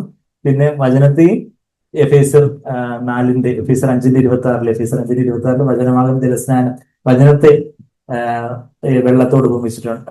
അപ്പം കർത്താവിന്റെ വചനം തന്നെ ആത്മാവും ജീവനുമാകുന്നു എന്ന് യോഹന്നാൻ 6:63 വായിക്കുന്നുണ്ട്. അപ്പം ചുരുക്കി പറഞ്ഞാല് വെള്ളം എന്തിനെ കുറിക്കുന്നതെന്ന് ചോദിച്ചാൽ പരിശുദ്ധാത്മാവിന്റെ അഭിഷേകമുള്ള ദൈവവചനം. പരിശുദ്ധാത്മാവിന്റെ ദൈവവചനത്തെ നമുക്ക് വേർപെടുത്താൻ പറ്റത്തില്ല. അതിനകത്ത് തന്നെ ആത്മാവുണ്ട്. ഞാൻ സംസാരിക്കുന്ന വാക്കുകളും ആത്മാവും ജീവനുമാകുന്നു എന്ന് കർത്താവ് പറഞ്ഞപ്പോൾ കർത്താവ് രക്തത്താൽ നമ്മളെ ശുദ്ധീകരിക്കുന്നു, നമ്മുടെ പാപക്കറ ശുദ്ധീകരിക്കുന്നു. പിന്നെ കർത്താവിന്റെ വചനം, പരിശുദ്ധാത്മാവിന് അഭിഷേകമുള്ള ദൈവവചനത്താല് നമ്മളെ കറയും ചുളുക്കും ഒക്കെ മാറ്റി നമ്മളെ കാന്തയായിട്ട് മുൻനിർത്തുന്ന കാര്യമൊക്കെ നമ്മൾ എഫേസർ 5:25 നമ്മൾ വായിക്കുന്നുണ്ട്. അങ്ങനെ ആ ചങ്കിൽ നിന്ന് ചോരയും വെള്ളവും ഒക്കെ ഒഴുകി എന്ന് പറയുമ്പം ആ ചങ്കിൽ നിന്നാണ് നമ്മെ എടുത്തത്. നമ്മൾ ആ പിളർന്ന ചങ്കിലാണ് നമ്മൾ മറഞ്ഞിരിക്കേണ്ടത്. ആ പിളർപ്പിൽ മറഞ്ഞിരിക്കുന്ന പ്രാവേ എന്നൊക്കെ നമ്മൾ ഉത്തമഗീതം 2:14 നമ്മൾ വായിക്കുന്നുണ്ട്. ഈ ആലങ്കാരിക ഭാഷയൊക്കെ ഒത്തിരി കൂടിപ്പോയി അറിയുന്നത്. എന്നാലും നമ്മൾ ഒത്തിരിയൊക്കെ ആർക്കെങ്കിലും തലയിൽ കൂടെ പോകുന്നുണ്ടെങ്കിൽ ഇത് കഴിഞ്ഞിട്ട് ഒന്നുകൂടെ ഞാൻ വിശദമായിട്ട് പറഞ്ഞു തരണമെങ്കിൽ, അല്ലെങ്കിൽ ഇത് തന്നെ ഒന്നുകൂടെ കേട്ടാലേ എന്നുവെച്ചാൽ ഇത്രയേ ഉള്ളൂ സംഭവം. പാറപ്പിളർപ്പില് കർത്താവ് യുഗങ്ങളുടെ പാറയാണ്. അപ്പൊ പാറപ്പിളർപ്പിലാണ് നമ്മൾ മറഞ്ഞിരിക്കേണ്ടതെന്ന് പറയുന്നു. യഥാർത്ഥത്തിൽ സഭയുടെ സ്ഥാനം ഇവിടെ ഞാൻ വലിയ ആളാന്നുള്ള ഒരു ഭാവത്തിൽ എല്ലാവരുടെ മുമ്പില് തെളിഞ്ഞു നിൽക്കുന്ന ഒരാളായിട്ടല്ല, മറിച്ച് പാറപ്പിളർപ്പില് കർത്താവിലങ്ങ് മറഞ്ഞിരിക്കുന്ന യുഗങ്ങളുടെ പാറയാകുന്ന ആ പാറ പിളർക്കപ്പെട്ടു ക്രൂസില്. റോക്ക് ഓഫ് ഏജസ് ക്ലെഫോമി, പിളർന്ന ഒരു പാറയെ നിന്നിൽ ഞാൻ മറയട്ടെ എന്നുള്ളതിനെ കുറിച്ചൊക്കെ ധാരാളം കഴിഞ്ഞ മാസങ്ങളിലേക്ക് നമ്മൾ സംസാരിച്ചിട്ടുണ്ട്. അപ്പൊ ആ പാറപ്പിളർപ്പില് നമ്മളങ്ങ് മറഞ്ഞിരിക്കുമ്പോൾ അതാ യഥാർത്ഥത്തിൽ കാന്തയുടെ സ്ഥാനം അവിടെയാണ്. പാറപ്പിളർപ്പിൽ മറഞ്ഞിരിക്കുന്ന ഒരു പ്രാവ്. നമ്മള് ഞാൻ അതിന്റെ അന്ന് ആ മെസ്സേജ് ഒക്കെ പറഞ്ഞിട്ട് പിന്നെ യൂട്യൂബിൽ അപ്ലോഡ് ചെയ്യുമ്പോൾ Dove in the cleft of the rock എന്ന് സെർച്ച് ചെയ്യുമ്പോൾ അങ്ങനെ തന്നെ ഒത്തിരി പിക്ചേഴ്സ് ഉണ്ട്. യഥാർത്ഥത്തില് പ്രാക്കളൊക്കെ ഈ പാറയുടെ പിളർപ്പിൽ ചെന്നാൽ കൂട് കൂട്ടുന്നത്. അപ്പൊ ഈ പാറയുടെ പിളർപ്പിൽ നിൽക്കുന്ന ഈ പ്രാവിന്റെ പിക്ചേഴ്സ് ഒത്തിരി നമ്മൾ ഗൂഗിളിൽ ജസ്റ്റ് ഒന്ന് Dove in the cleft of the rock എന്ന് സെർച്ച് ചെയ്താൽ ഒത്തിരി അതുപോലുള്ള റിയൽ പിക്ചേഴ്സ് ഉണ്ട്. അപ്പൊ പ്രാവുകൾ ഇങ്ങനെ മറഞ്ഞിരിക്കുന്ന ആ പാറയുടെ പിളർപ്പിലിരിക്കുന്നത് പോലെ അവിടെ നമ്മള് കർത്താവിനൊരു കാന്തയായിട്ട് നമ്മളവിടെ കാണപ്പെടുന്നുണ്ട്. അപ്പം നമ്മൾ എന്ത് പറഞ്ഞു തന്നെ ഏതും തോട്ടത്തിൽ നിന്ന് ആദാമിന്റെ വാരിയല് ആദാമിന്റെ വിലാപ്പുറം ഒക്കെ തുറന്ന് വാരിയലിലെടുത്ത് ഹവ്വയെ ഉരുവാക്കി എന്ന് പറഞ്ഞതുപോലെയാണ് കർത്താവിനെ അവിടെ ക്രൂശിൽ ഒരു ഗാഠനിദ്ര കൊടുത്തിട്ട് കർത്താവ് വിലാപ്പുറം തുറന്ന് കർത്താവ് കാന്തയാകുന്ന എന്നെയും നിങ്ങളെയും കർത്താവ് എടുത്തത്. അവിടെ അവിടെ നമ്മൾ കർത്താവിന് ഒരു പൂന്തോട്ടമായിട്ട് നമ്മൾ ആയിരിക്കുന്നുണ്ടോ? ഞാൻ നമ്മൾ ഉൽപ്പത്തിയിൽ തുടങ്ങി വെച്ച കാര്യം ഒന്ന് പെട്ടെന്ന് മുഴുപ്പിച്ചുകൊണ്ട് നമുക്ക് ഉത്തമഗീതത്തിലേക്ക് വന്ന് നമുക്കങ്ങ് കൺക്ലൂഡ് ചെയ്യാം. ഉൽപ്പത്തി പുസ്തകം 2-ാം അധ്യായത്തില് അവിടെ ഇവരെ എല്ലാം കൊണ്ടുവന്നിട്ടൊന്നും ആരെയും ഒത്തിരി ആനയും കുതിരയും പക്ഷിയും മൃഗത്തെ കൊണ്ടുവന്നിട്ട് ആദാമിന് തക്ക തുണയും കിട്ടിയില്ല. അപ്പൊ അതുകൊണ്ട് ദൈവം അനസ്തേഷ്യ കൊടുത്തു. റിബൊക്കെ കർത്താവ് ഒരു ഓർത്തോ സർജറി ഒക്കെ ചെയ്തു. ക്ലോണിങ് ഒക്കെ ചെയ്തു എന്നൊക്കെ ചോദിച്ചാല് ദൈവത്തിന്റെ ഒരു കരവിരുത് നമ്മളിവിടെ കാണുന്നുണ്ട്. അപ്പൊ സ്ത്രീയെ മനുഷ്യനിൽ നിന്ന് കർത്താവ് ആദാമിൽ നിന്ന് ഉരുവാക്കുന്ന ഒരു കാര്യം നമ്മൾ അവന്റെ 22-ാമത്തെ വാക്യം 21 വരെ നമ്മൾ വായിച്ചായിരുന്നു. ഉൽപ്പത്തി 2:22 യഹോവയായ ദൈവം മനുഷ്യനിൽ നിന്ന് എടുത്ത വാരിയലിനെ ഒരു സ്ത്രീയാക്കി അവളെ മനുഷ്യന്റെ അടുക്കൽ കൊണ്ടുവന്നു. അപ്പം ബാക്കി ഈ ആനയും കുതിരയും പക്ഷിയും കുതിരയും എല്ലാം തിമിംഗലത്തെയും എല്ലാം കൊണ്ടുവന്നിട്ടൊന്നും ആദാമിനൊരു പേരൊക്കെ ഇട്ട് ആദാമിന്റെ കണ്ണ് വേറെ പലതിലേക്കും പോയി. എന്നാ ഈ സ്ത്രീയെ കൊണ്ടുവന്നപ്പോഴത്തേക്കും ആദാം എന്താ പറഞ്ഞേ? വേറെ പണി നോക്കാന്നല്ല പറഞ്ഞേ. എന്താ പറഞ്ഞേ? അതിന്റെ 23-ാമത്തെ അപ്പോൾ മനുഷ്യൻ ഇത് ഇപ്പോൾ എന്റെ അസ്ഥിയിൽ നിന്ന് അസ്ഥിയും എന്റെ മാംസത്തിൽ നിന്ന് മാംസമാകുന്നു. This is it. നമ്മൾ സാങ്ക്ലോന്ന് കേട്ടിട്ടുണ്ട്. അതിന്റെ ദിസ് ഈസ് ഇറ്റ് എന്ന് പറയുന്ന ഒരു ഇതാ ഞാൻ കാത്തിരുന്ന ആള് എന്ന് പറയുന്ന ഒരു തക്ക തുണയെ കണ്ടെത്തി. നമ്മളെ കാണുമ്പം കർത്താവ് അതുപോലെ എക്സൈറ്റഡ് ആണെന്നുള്ളൊരു കാര്യം നമ്മൾ ഉത്തമഗീതത്തിൽ വായിക്കുന്നത്. കർത്താവ് നമ്മളുടെ ആ ഒരു നോട്ടം തന്നെ കർത്താവിന്റെ ഹൃദയം കൊണ്ട് കൂട്ടുന്നു എന്നുള്ള കാര്യമൊക്കെ നമ്മൾ ഉത്തമഗീതം 4-ാം അധ്യായത്തിൽ വായിക്കുന്നുണ്ട്. വെച്ചാൽ അതുപോലെ നമ്മളെ സ്നേഹിക്കുന്ന ഇപ്പൊ നമ്മളുടെ കുഞ്ഞുങ്ങളെ സ്കൂളിൽ വിട്ട് വരുന്ന ഇങ്ങനെ കാത്തിരിക്കുക. പെട്ടെന്ന് അവർ വരുമ്പോൾ വളരെ എക്സൈറ്റഡ് കുഞ്ഞ് വന്നു എന്ന് പറയുമ്പോൾ ഒരു ആവേശത്തോടെ എന്ന് പറയുന്നത് പോലെ ആ ഒരു കാന്തയെ കാണാനായിട്ട് കാന്തയെ കാണുമ്പോൾ ഒരു എക്സൈറ്റ്മെന്റ്, ആവേശം. ആദാം ഹവ്വയെ കാണുമ്പോൾ നമ്മളുടെ ഇന്ന് നമ്മളുടെ ഭാര്യയെ കാണുമ്പോൾ ആ ഒരു എക്സൈറ്റ്മെന്റ് നമുക്ക് ഉണ്ടോ? അത് പണ്ടൊന്നും ഉണ്ടായിരുന്ന ഒരു എക്സൈറ്റ്മെന്റേ ഉള്ളൂ. യഥാർത്ഥത്തിൽ യൗവനത്തിലെ ഭാര്യ എന്നൊക്കെ നമ്മളെ ആ പ്രയോഗമൊക്കെ നമ്മുടെ മലാഖി പുസ്തകത്തിലും സദൃശവാക്യത്തിലും ഹെസ്കേലിന്റെ പുസ്തകത്തിലും ഒക്കെ ഉള്ള വാക്യങ്ങളൊക്കെ ഞാൻ അതിലോട്ടൊന്നും പോകുന്നില്ല. ആ ഒരു നമ്മുടെ ഭാര്യയോടാവട്ടെ ഭർത്താവിനോടാവട്ടെ ആ ഒരു ആദ്യ സ്നേഹവും കാര്യങ്ങളും ഒക്കെ അത് നമ്മുടെ ജീവിതത്തിൽ കർത്താവ് ആഗ്രഹിക്കുന്ന കാര്യങ്ങൾ. അപ്പം നമ്മൾ എന്താ ഇവിടെ പറഞ്ഞത്? This is it. ഇത് തന്നെ ഞാൻ അന്വേഷിച്ചത്. എനിക്ക് എന്തോ മിസ്സിംഗ് ആയിട്ടുണ്ടായിരുന്നു. ആ മിസ്സിംഗ് ആയിട്ടുള്ളവളെ ഞാൻ കണ്ടെത്തി എന്ന് പറയുന്ന ആ ഒരു അതാ കർത്താവിന്റെ നമ്മളുള്ള സ്നേഹം അങ്ങനെ. കർത്താവിന്റെ പൂർണ്ണത. കർത്താവ് തലയാണെങ്കിൽ തല മാത്രം ഇരുന്ന എങ്ങനെ ഇരിക്കും? തലയ്ക്ക് ഒരു ശരീരവും കൂടെ വേണം. നമ്മൾ കർത്താവിന്റെ ശരീരമാണ്. അപ്പൊ കർത്താവിന്റെ പൂർണ്ണത പിന്നിൽ കാണാൻ തക്കവണ്ണം ഞാൻ എന്തുള്ളൂ. അതാ ഇവിടെ നമ്മൾ 22-ാമത്തെ വാക്യത്തില് അവളെ അടുക്ക കൊണ്ടുവന്നു. അപ്പോൾ മനുഷ്യൻ ഇത് ഇപ്പോൾ എന്റെ അസ്ഥിയിൽ നിന്ന് അസ്ഥിയും എന്റെ മാംസത്തിൽ നിന്ന് മാംസവും ആകുന്നു. ഇവളെ നരനിൽ നിന്ന് എടുത്തിരിക്കുകയാൽ ഇവൾക്ക് നാരി എന്ന് പേരാകാം. അപ്പം പേര് കൊടുക്കാൻ കാരണം അതാ മറന്നില്ല. ബാക്കി എല്ലാവർക്കും പേര് കൊടുത്തതല്ല നാരി അല്ലെങ്കിൽ വുമൻ എന്ന്. She shall be called woman because she was taken out of man. അത് കഴിഞ്ഞിട്ട് അതുകൊണ്ട് പുരുഷൻ അപ്പനെയും അമ്മയും വിട്ടുപിരിഞ്ഞ ആ കാര്യങ്ങളൊക്കെ നമ്മൾ വായിക്കുന്നുണ്ട്. അപ്പൊ ഞാൻ പറഞ്ഞു നമുക്ക് ഉത്തമഗീതത്തിലേക്ക് തിരിച്ചു പോയി കൺക്ലൂഡ് ചെയ്യാം. അല്ലെങ്കിൽ പിന്നെ ഞാനിവിടെ ഇനി കുറച്ച് പല കാര്യങ്ങളും നമുക്ക് ഇനിയും പലപ്പോഴായിട്ട് പല കാര്യങ്ങളും നമുക്ക് ചിന്തിക്കാൻ സമയമുണ്ടല്ലോ. അപ്പം ദൈവവചനത്തിന്റെ ആഴങ്ങൾ എത്ര മനോഹരമായിട്ടുള്ള കാര്യങ്ങൾ എത്ര നമ്മൾ ചിന്തിച്ചാലും മതി വരാതെ വണ്ണം ആഴത്തിലുള്ള ദൈവത്തിന്റെ വചനം കർത്താവ് നമുക്കത് ലഭ്യമാക്കി തരണം. നമ്മളുടെ ജീവിതത്തെ ഒരു പൂന്തോട്ടമായിട്ട് നമുക്ക് ഉത്തമഗീതം 4:12 നമ്മൾ വരുമ്പോൾ എന്റെ സഹോദരി എന്റെ കാന്ത. അപ്പൊ നമ്മൾ ആദാമിന് ഏദൻ തോട്ടത്തിൽ വെച്ചൊരു കാന്തയെ ആദാമിന് ദൈവം ഒരുക്കുന്ന രംഗം നമ്മൾ കണ്ടു. അതുപോലെ തന്നെ ഒരു കാൽവരിയിലെ പൂന്തോട്ടം, ഗെത്സമനിയിലെയും കാൽവരിയിലെയും പൂന്തോട്ടത്തിൽ വെച്ച് കർത്താവിന് പിതാവാം ദൈവം ഒരു കാന്തയെ ഒരുക്കി. ആ കാന്തയുടെ ഭാഗമാകാനാണ് നമ്മളെ ഓരോരുത്തരെയും കർത്താവ് ക്ഷണിക്കുന്നത്. എന്റെ സഹോദരി, എന്റെ കാന്ത, കെട്ടിയടച്ചിരിക്കുന്ന ഒരു തോട്ടം. ഉത്തമഗീതം 4:12 കെട്ടിയടച്ചിരിക്കുന്ന ഗാർഡൻ ലോക്ഡ്. ആർക്ക് വേണമെങ്കിലും കയറി നിരങ്ങാവുന്ന ഒരു പൂന്തോട്ടമല്ല, മറിച്ച് ഇത് മണവാളിന് വേണ്ടി മാത്രമുള്ള ഒരു പൂന്തോട്ടം. നമ്മുടെ ജീവിതം എങ്ങനെ കർത്താവിന് വേണ്ടി മാത്രമുള്ള ഒരു പൂന്തോട്ടമാണോ?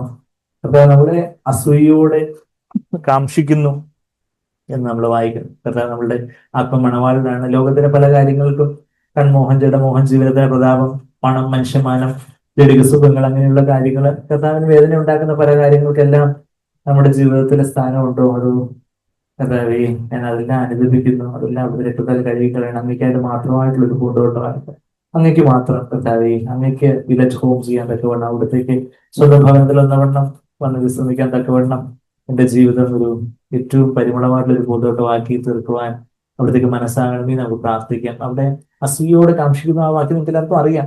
യാക്കോബ് 4:5. അവിടെ യാക്കോബ് 4:4 ലോകത്തോടുള്ള ചങ്ങാത്തം വ്യഭിചാരമാണ്, ആത്മീയ വ്യഭിചാരമാണെന്നൊക്കെ പറഞ്ഞു കഴിഞ്ഞിട്ട് അത് ആത്മീയ വ്യഭിചാരം ബാബിലോൺ ആണെങ്കിൽ യഥാർത്ഥത്തിലുള്ള പുത്തൻ യെരൂശലേം എന്താണെന്ന് അതിന്റെ തൊട്ടടുത്ത വാക്യം യാക്കോബ് 4:5 വാക്യത്തിൽ പറയുന്നേ, അല്ലെങ്കിൽ തിരുവെഴുത്ത് വെറുതെ സംസാരിക്കുന്നുവെന്ന് തോന്നുന്നുവോ, അവൻ നമ്മിൽ വസിക്കുമാറാക്കിയ ആത്മാവ് അസൂയക്കായി കാക്ഷിക്കുന്നുവോ എന്നുള്ള ആ ട്രാൻസ്ലേഷൻ അത്ര അങ്ങ് പോരാ. അത് the spirit who dwells in you yearns jealously എന്നാണ് NKJV ട്രാൻസ്ലേറ്റ് ചെയ്തിരിക്കുന്നത്. എന്ന് പറഞ്ഞാല് നമ്മിൽ വസിക്കുമാറാക്കുന്ന പരിശുദ്ധാത്മാവ് നമ്മെ അസൂയക്കായിട്ട് കാക്ഷിക്കുന്നു എന്ന് പറഞ്ഞാൽ എന്താ? ഒരു മണവാളന് തന്റെ മണവാട്ടി തനിക്ക് വേണ്ടി മാത്രമാകണം, അല്ലെങ്കിൽ ഒരു മണവാട്ടിക്ക് തന്റെ മണവാളൻ തനിക്ക് വേണ്ടി മാത്രമാകണം എന്ന് പറയുന്നത് പോലെ കർത്താവിന്റെ മണവാട്ടിയാണ് ഞാൻ. അപ്പൊ അതുകൊണ്ട് ഈ ലോകത്തിന്റെ പല കാര്യങ്ങൾക്കായിട്ട് എന്റെ ഹൃദയം പകുത്തു കൊടുക്കാനുള്ളതല്ല, മറിച്ച് അവിടത്തേക്കായിട്ടുള്ളതാണ് എന്റെ ജീവിതം, എന്റെ പൂന്തോട്ടം. നമ്മൾ താഴോട്ട് വായിക്കുമ്പോൾ ഞാൻ തിരിച്ച് ഉത്തമഗീതത്തിലേക്ക് ഒന്ന് വരുവാണെങ്കിൽ അതും കൂടെ വായിച്ച് ഉത്തമഗീതത്തിലേക്ക് ഒന്ന് വായിച്ച് യെശയ്യാവിന്റെ ഒരു വാക്കും കൂടെ വായിച്ച് നമുക്ക് കൺക്ലൂഡ് ചെയ്യാൻ. ഞാൻ ഉത്തമഗീതം 4:12 ഇപ്പം വായിച്ചു. അടച്ചിരിക്കുന്ന നീരറവും മുദ്രയിട്ടിരിക്കുന്ന ഒരു കിണർ. അത് കഴിഞ്ഞിട്ട് 13 വാക്യത്തിലെ വൃക്ഷഫലങ്ങളെ കുറിച്ചൊക്കെ വായിച്ചിട്ട് നീ തോട്ടങ്ങൾക്ക് ഒരു നീരുറവും വറ്റിപ്പോകാത്ത കിണറും, 15 വാക്യം, ലബനോനിൽ നിന്ന് ഒഴുകുന്ന ഒഴുക്കുകളും തന്നെ വടതിക്കാറ്റ് ഉണരുക. അതായത് ഈ പൂന്തോട്ടത്തിൽ, നമ്മളാകുന്ന പൂന്തോട്ടത്തില് ദൈവം ചില കാറ്റുകളൊക്കെ അയക്കാം. വടക്കൻ കാറ്റുമുണ്ട്, തെക്കൻ കാറ്റുമുണ്ട്. വടക്കൻ കാറ്റ് അത് കോൾഡ് വിൻഡാണ്. അവിടെ ഇസ്രയേലിൽ അവിടെ ഉള്ള ഒരു വടക്കൻ കാറ്റെന്ന് പറഞ്ഞാൽ അതൊരു വളരെ തണുപ്പ് പിടിച്ച ഒരു കാറ്റ എന്ന് പറഞ്ഞാൽ കോൾഡ് വിൻഡ് ഓഫ് സഫറിങ്. നമ്മള് സാങ്ക്ലറിന്റെ ഔട്ടർ ആ ഒരു ത്രൂ ദ ബൈബിളിലൊക്കെ ആ കാര്യങ്ങൾ പറയുന്നുണ്ട്.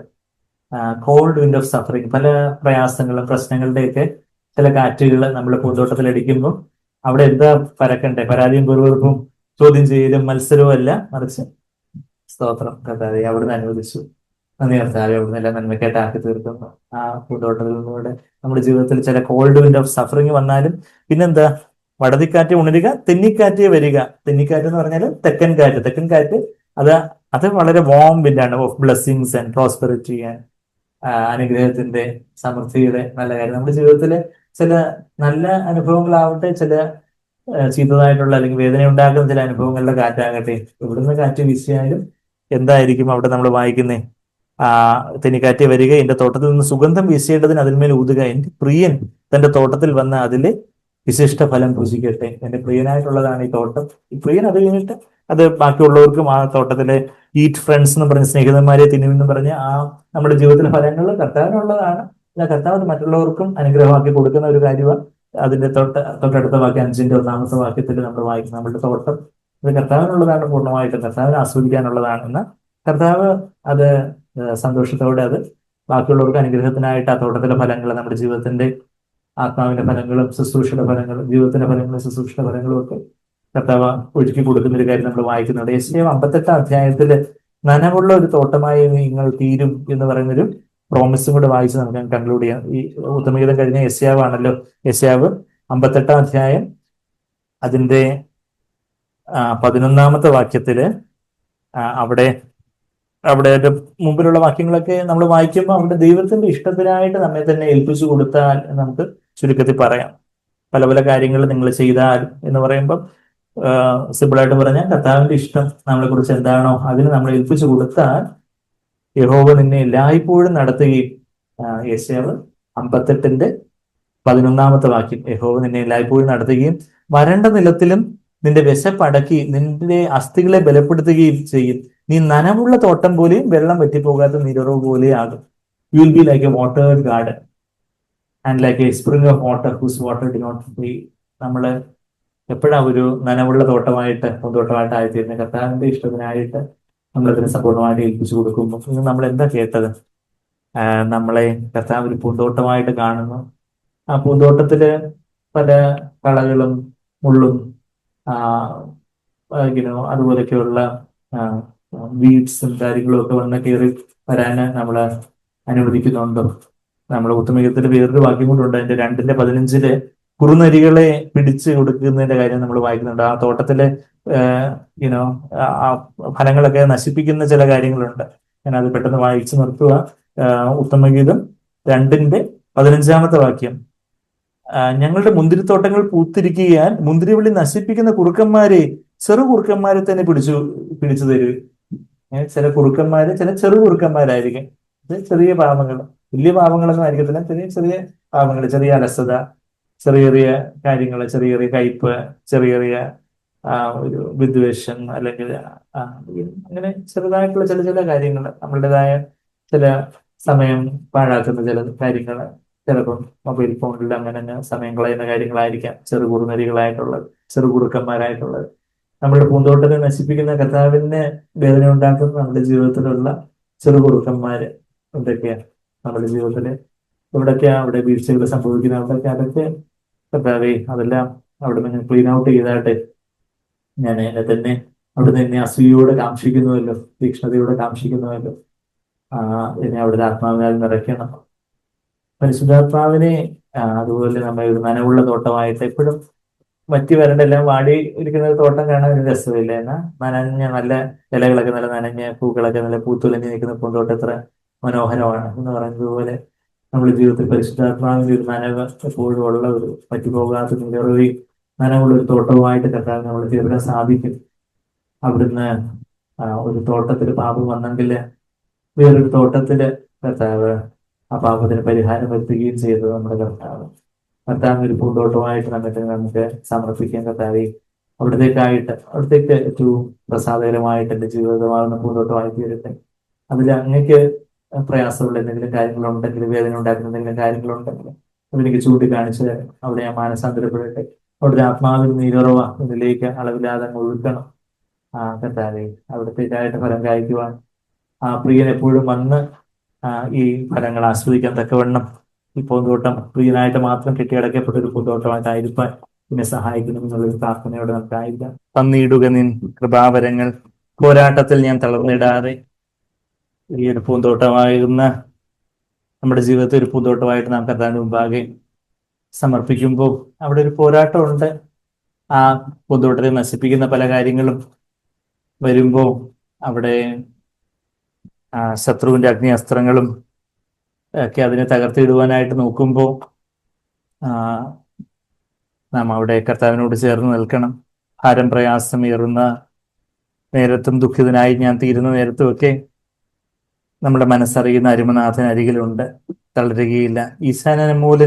ഈശാനമൂലൻ എന്ന് പറഞ്ഞാൽ അതൊരു വലിയൊരു കൊടുങ്കാറ്റ. നമ്മളത് അപ്പോസ്തലപ്രവൃത്തികൾ 27:14 ഇംഗ്ലീഷിൽ യുറാക്കുലോ എന്ന് എഴുതിയേക്കുന്നേ. അതുകൊണ്ട് ഇംഗ്ലീഷ് ബൈബിൾ വായിക്കുന്നവർക്ക് ചിലപ്പോൾ ഈ ഈശാനമൂലൻ എന്നൊക്കെ പറയുമ്പോൾ എന്തോ ഈ പറയുന്നത് അപ്പൊ മനസ്സിലാകത്തില്ല. യുറാക്കുലോ പറഞ്ഞാല് പൗലോസൊക്കെ സഞ്ചരിച്ചിരുന്ന ആ കപ്പലിൽ അടിച്ച ഒരു കൊടുങ്കാറ്റിന്റെ ഒരു പേരാണ് ഈശാനമൂലൻ.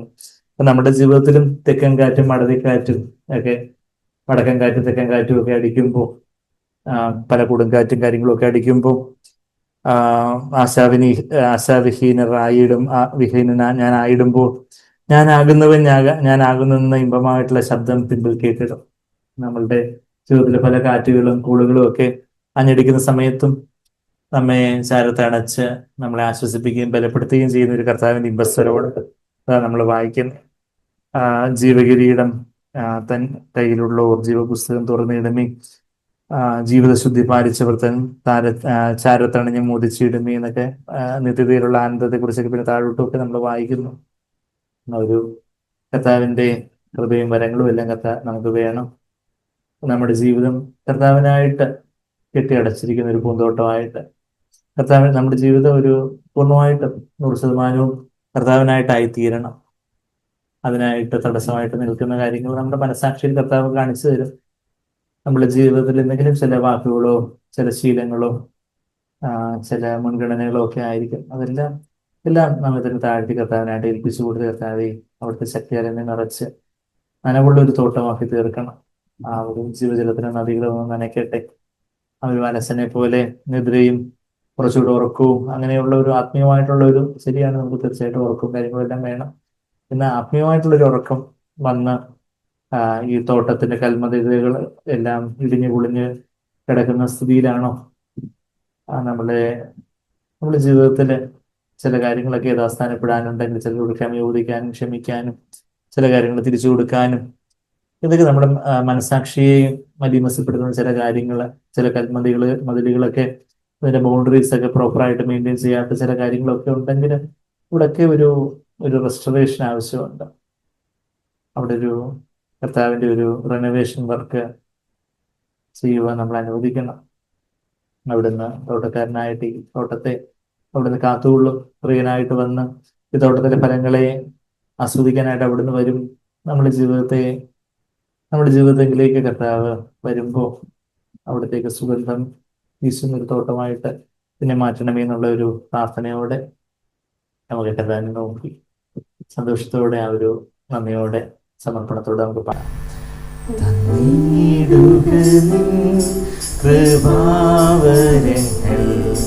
പോരാട്ടത്തിൽ ഞാൻ തളർന്നിടാതെ തന്നിടുക നിൻ കൃപാവരങ്ങൾ. പോരാട്ടത്തിൽ ഞാൻ തളർന്നിടാതെ ശത്രു തന്നുടെ തീയമ്പുകളെ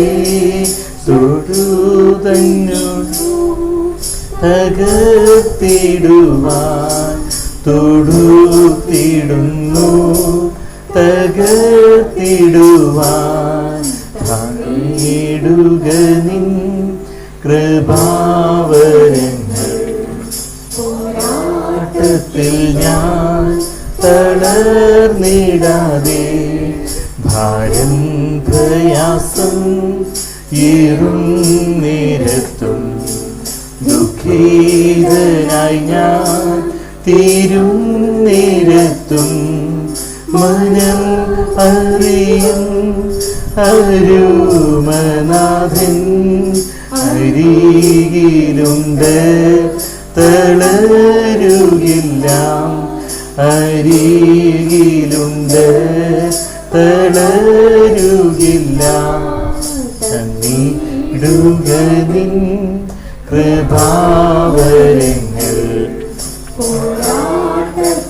ഞാൻ തളർന്നിടാതെ ഈശാനമൂലം അടിച്ചിടുമ്പോൾ ആശാവിഹീനൻ ഞാനായിടുമ്പോൾ ഞാനാകുന്നവൻ ഞാനാകുന്നിന്ന് ഇമ്പമാം ശബ്ദം പിൻപിൽ കേട്ടിടും. ഇമ്പമാം ശബ്ദം പിൻപിൽ കേട്ടിടും. തന്നിടുക നിൻ കൃപാവരങ്ങൾ. പോരാട്ടത്തിൽ ഞാൻ തളർന്നിടാതെ ജീവകിരീടം തൻ കയ്യിലുള്ളോ ജീവപുസ്തകം തുറന്നിടുമേ. ജീവിതശുദ്ധി പാലിച്ചവൻ തൻ ചരതണഞ്ഞു മോദിച്ചിടുമേ. ചരതണഞ്ഞു മോദിച്ചിടുമേ. തന്നിടുക നിൻ കൃപാവരങ്ങൾ. പോരാട്ടത്തിൽ ഞാൻ തളർന്നിടാതെ തമ്മിൽ തമ്മിൽ കണ്ടാനന്ദിക്കും നാൾ നമ്മൾ കണ്ണുനീർ തുടച്ചിടും നാൾ ഇന്നു കാണുമോ എന്നു സാധ്യമോ അന്നു തീരുവിൻ പാരിൻ ദുരിതം അന്നു തീരുവിൻ പാരിൻ ദുരിതം തന്നീടുക നിൻ കൃപാവരങ്ങൾ പോരാട്ടത്തിൽ ഞാൻ തളർന്നിടാതെ ശത്രു തന്നുടെ തീയമ്പുകളെ തൊടുത്തിടുന്നു തകർത്തിടുവാൻ തൊടുത്തിടുന്നു തകർത്തിടുവാൻ. അവിടുന്ന് നമ്മുടെ അരികിലുണ്ട്. ഞാനാകുന്നവൻ ഞാനാകുന്നെന്ന് പറഞ്ഞ ആ കർത്താവിന്റെ ഇമ്പസ്വരം. മോശ ഇസ്രായേൽ മക്കളോട് എന്ത് പേര് പറയണേ ദൈവത്തിന് ചോദിക്കുമ്പോ ഞാനാകുന്നവൻ ഞാനാകുന്നു, ഞാൻ നിങ്ങളെ വിടുവിക്കുന്നവൻ ഞാനാകുന്നവൻ ഞാനാകുന്നു. എത്ര വലിയ ശക്തനായ ആ ദൈവം. ഏതൊരു ഈശനമൂലിനോ ഏതൊരു കൊടുങ്കാറ്റും ഒക്കെ ഈ പൂന്തോട്ടത്തിലൂടെ ആഞ്ഞടിക്കട്ടെ. എന്തെല്ലാം പ്രതികൂലങ്ങളോ പ്രയാസങ്ങളോ ഈവൻ സമൃദ്ധിയോ അനുഗ്രഹങ്ങളോ വരട്ടെ, അപ്പോഴൊക്കെയും ഒരേ സുഗന്ധം, വർദ്ധിച്ചു വരുന്ന ആ ഒരു സുഗന്ധം, ആ സൗരഭ്യവാസന, കർത്താവിനായിട്ടുള്ള ആ ഒരു സൗരഭ്യവാസന, ജീവന്റെ പരിശുദ്ധാത്മാവ് തരുന്ന ആ ജീവന്റെ സൗരഭ്യവാസന, സ്തോത്രത്തിന്റെ നന്ദിയുടെ ആ സൗരഭ്യവാസന വീശുവാൻ തക്കവണ്ണം ആ പ്രിയന് ആ സുഗന്ധമുള്ള തോട്ടത്തിലേക്ക് വന്ന് തൻ്റെ തോട്ടത്തിലെ ആ ഫലങ്ങളെ ഇഷ്ടംപോലെ ഭക്ഷിക്കുവാനും അത് മറ്റനേകർക്ക് അനുഗ്രഹമാക്കി കൊടുക്കുവാനും കഴിയുന്നത് പോലെ കർത്താവെ എൻ്റെ ജീവിതത്തെ സമ്പൂർണമായിട്ടും കർത്താവെ ഒരു ലോക്ക് ഗാർഡനായിട്ടും കർത്താവെ ഒരു കെട്ടി അടച്ചിരിക്കുന്ന ഒരു പൂന്തോട്ടമായിട്ട് ഞാൻ അങ്ങ് തരുന്നു. ലോകത്തിൻ്റെ ആയിട്ടുള്ള പല കാര്യങ്ങൾക്ക് കയറി വരുവാനുള്ള ഒരു പൂന്തോട്ടമല്ല, മറിച്ച് കർത്താവെ അങ്ങേക്കായിട്ട് മാത്രമുള്ള ഒരു പൂന്തോട്ടം. നമ്മുടെ ജീവിതത്തെ അതുപോലെ നമുക്കുള്ള വെളിച്ചത്തിനനുസരിച്ച് സമ്പൂർണമായിട്ടും 100% കർത്താവിനായിട്ട് നമ്മൾ ആയിരിക്കുന്നു. നമ്മുടെ ജീവിതത്തിലൊരു നമ്മുടെ പൂന്തോട്ടത്തിന് ഒരു 30% മാത്രമേ നമുക്ക് കർത്താവിനായിട്ട് കൊടുത്തിട്ടുള്ളൂ. അത് കുറച്ചുകൂടെ കൂടി ഒരു 60%, അങ്ങനെ 30 മീനി 60 മീനിയും ഉള്ള പൂന്തോട്ടങ്ങളൊക്കെ കർത്താവിന് വരവെങ്കിൽ അവർക്ക് കല്യാണ സദ്യക്ക് ക്ഷണിക്കപ്പെട്ടവരായിട്ട് അവിടെ ആയിരിക്കാം. ചിലരുടെ ജീവിതത്തിൽ അതിലും കൂടുതൽ മുള്ളും പറക്കാരെല്ലാം ഒന്ന് നിറഞ്ഞ് രക്ഷയെ നഷ്ടപ്പെട്ട് ഒരു പൂന്തോട്ടമേ അല്ലാതായി പോകുന്ന സ്ഥിതിവിശേഷവും വരും. ഒരു രക്ഷയിൽ നിന്ന് നഷ്ടപ്പെട്ട അവര് ഇത് നരകാഗ്നിയിലേക്ക് പോയി പതിക്കും. എന്നാൽ ചിലര് 30%, ചിലർ 60%, പ്രാകാരവും വിശുദ്ധ സ്ഥലവും വരേക്ക് എന്നാൽ തങ്ങളുടെ ഇഷ്ടത്തെ സമ്പൂർണമായിട്ടും ദൈവ ഇഷ്ടത്തിനായിട്ട് ഏൽപ്പിച്ചു കൊടുക്കുന്നവർ അവരൊരു നനവുള്ള പൂന്തോട്ടമായി തീരുമെന്നാണ് നമ്മുടെ യെശയ്യാ 57:11 വായിച്ചു. കർത്താവിന്റെ പ്രേരണയ്ക്കനുസരിച്ച് കർത്താവ് സൽപ്രവൃത്തികളെ ഒരുക്കിയിരിക്കുന്ന മുന്നിരിക്കുന്ന സൽപ്രവൃത്തികൾ കർത്താവ് പറയുന്ന കാര്യങ്ങൾ ചെയ്യുവാൻ തക്കവണ്ണം കർത്താവെ അവിടുത്തെ ഇഷ്ടത്തിനായിട്ട് എൻ്റെ ജീവിതത്തെ സമ്പൂർണമായിട്ട് ഞാൻ ഏൽപ്പിച്ചു കൊടുക്കും. എൻ്റെ ഈ പൂന്തോട്ടത്തിന്റെ ഒരു മില്ലിമീറ്റർ പോലും കർത്താവെ, ഒരു മൈക്രോമീറ്റർ പോലും പിശാചിനോ ഈ ലോകത്തിനോ ജഡത്തിനോ ഉള്ളതല്ല. സമ്പൂർണമായിട്ടും ഇത് യേശുവിന്റെ പൂന്തോട്ടമാണ്. കർത്താവിനായിട്ട് ഈ പൂന്തോട്ടം കാപ്പാൻ കർത്താവെ എന്നെ സഹായിക്കണം. പരിശുദ്ധാത്മാവിനാൽ എന്നെ മുദ്രയിടണം. പരിശുദ്ധാത്മാവിന്റെ ഒരു സീൽ, ഒരു മുദ്രയോടെ ഈ പൂന്തോട്ടത്തിന്റെ നീരുറവായാലും പൂന്തോട്ടത്തിന്റെ ഫലവൃക്ഷാദികളായാലും ഇല്ല, അത് പ്രിയനായിട്ട് മാത്രം. എൻ്റെ നീരുറവുകളെല്ലാം എൻ്റെ പ്രിയനായിട്ട് മാത്രം. എൻ്റെ തോട്ടവും അതിലെ വൃക്ഷലതാദികളും എല്ലാം എൻ്റെ മണവാളിനായിട്ട് മാത്രം. അതെ കർത്താവേ, അവിടെ ജഡാമാംസിയും മാതളവും എല്ലാം ഉണ്ട്. അതെല്ലാം കർത്താവിനൊരു സുഗന്ധമായിട്ടുള്ള ഒരു വാസനയായിട്ട് കർത്താവിനെ അഭിഷേകം ചെയ്യുവാനുള്ള ഏറ്റവും യോഗ്യനായിട്ടുള്ള കർത്താവിനെ ആ ജഡമാംസത്തൈലം വെച്ച് അഭിഷേകം ചെയ്ത ആ ബദനിയിലെ മറിയത്തെ പോലെ ആ നമുക്ക് നമ്മുടെ ജീവിതത്തിലെല്ലാം ഏറ്റവും വിലപ്പെട്ടതിനെല്ലാം കർത്താവിനായിട്ട് ആരാധനയായിട്ട് കൊടുക്കുവാൻ തക്കമാണ്.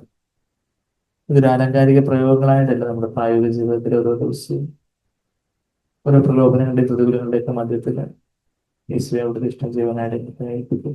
ഇവിടെ ഞാൻ അങ്ങേക്ക് ഒരു സുഗന്ധമായി തീരണം. കോപിക്കാനും പരാതി പറയാനും ആ, കൈപ്പാട്ടിരിക്കാനും ഒക്കെ ഉള്ള പ്രലോഭനങ്ങൾ വരുമ്പോൾ അവിടെ ജഡത്തിന്റെ ഒരു നാറ്റമല്ല, മറിച്ച് കർത്താവേ അവിടുത്തെ ആ സൗരഭ്യവാസന ഇവിടെ പരക്കണം. ഞാൻ എൻ്റെ ജഡത്തില് യേശുവിന് മരണം ഈ മർത്ത ശരീരത്തില് എൻ്റെ ജഡത്തിനെ ഞാൻ വഹിക്കട്ടെ. യേശുവിന്റെ ജീവനോട് വെളിപ്പെടട്ടെ. കർത്താവിന്റെ സൗരഭ്യവാസന ഇവിടെ വെളിവാണ്. കർത്താവിനായിട്ടുള്ള ഒരു പൂന്തോട്ടമായിട്ട് ആ പൂന്തോട്ടം കണ്ട അനേകരെ കർത്താവിലേക്ക് ആകർഷിക്കപ്പെടുമെന്നൊക്കെ വേണം. അങ്ങനെ അവരും ഒരു പൂന്തോട്ടമായി തീരാൻ തക്കവണ്ണം അനേക പൂന്തോട്ടങ്ങൾക്കുള്ള ഒരു നീരുറവയായിട്ട്, തോട്ടങ്ങൾക്ക് ഒരു നീരുറവയായിട്ട്, ഗാർഡൻ സ്പ്രിംഗ് ആയിട്ടായി തീരുന്ന മറ്റനേകം പൂന്തോട്ടങ്ങൾക്ക് ഒരു അനുഗ്രഹമായി തീരുന്ന ഒരു ജീവിതം. അതെ കർത്താവേ, എൻ്റെ ജീവിതം, എൻ്റെ കുടുംബം ഒരു പൂന്തോട്ടമാണ്. എൻ്റെ കുടുംബമാണ് പൂന്തോട്ടത്തിലെ എൻ്റെ ഭാര്യ, ഭർത്താവ്, മക്കളെയൊക്കെ കർത്താവിൻ്റെ ഈ ബൗണ്ടറിക്കുള്ളിൽ സൂക്ഷിക്കുവാന് ഞാൻ ഭാരപ്പെട്ട് പ്രാർത്ഥിക്കുകയും അവർക്കായിട്ട് ജാഗരിക്കുകയും അവരെ ഉദ്യോഗപരിശത്തിലും ബാലശിക്ഷയിലും ഞാൻ വളർത്തുന്നുണ്ടോ. ഒരു അപ്പൻ എന്ന നിലയിൽ, ഒരു അമ്മയെന്ന നിലയിൽ, ഒരു മുതിർന്ന സഹോദരൻ എന്ന നിലയിലൊക്കെ എൻ്റെ കുടുംബത്തിലുള്ളവരെ ഈ പൂന്തോട്ടത്തിലെ ചില ചെടികളും വൃക്ഷങ്ങളും ചെടികളും ഒക്കെ ആയിട്ടുള്ളവരെ നാം കർത്താവിൽ വളർത്തുന്നുണ്ടോ. നമ്മുടെ കുടുംബമാകുന്ന പൂന്തോട്ടം നമ്മുടെ സഭയിൽ കർത്താവിൽ പൂന്തോട്ടമായി തീരും.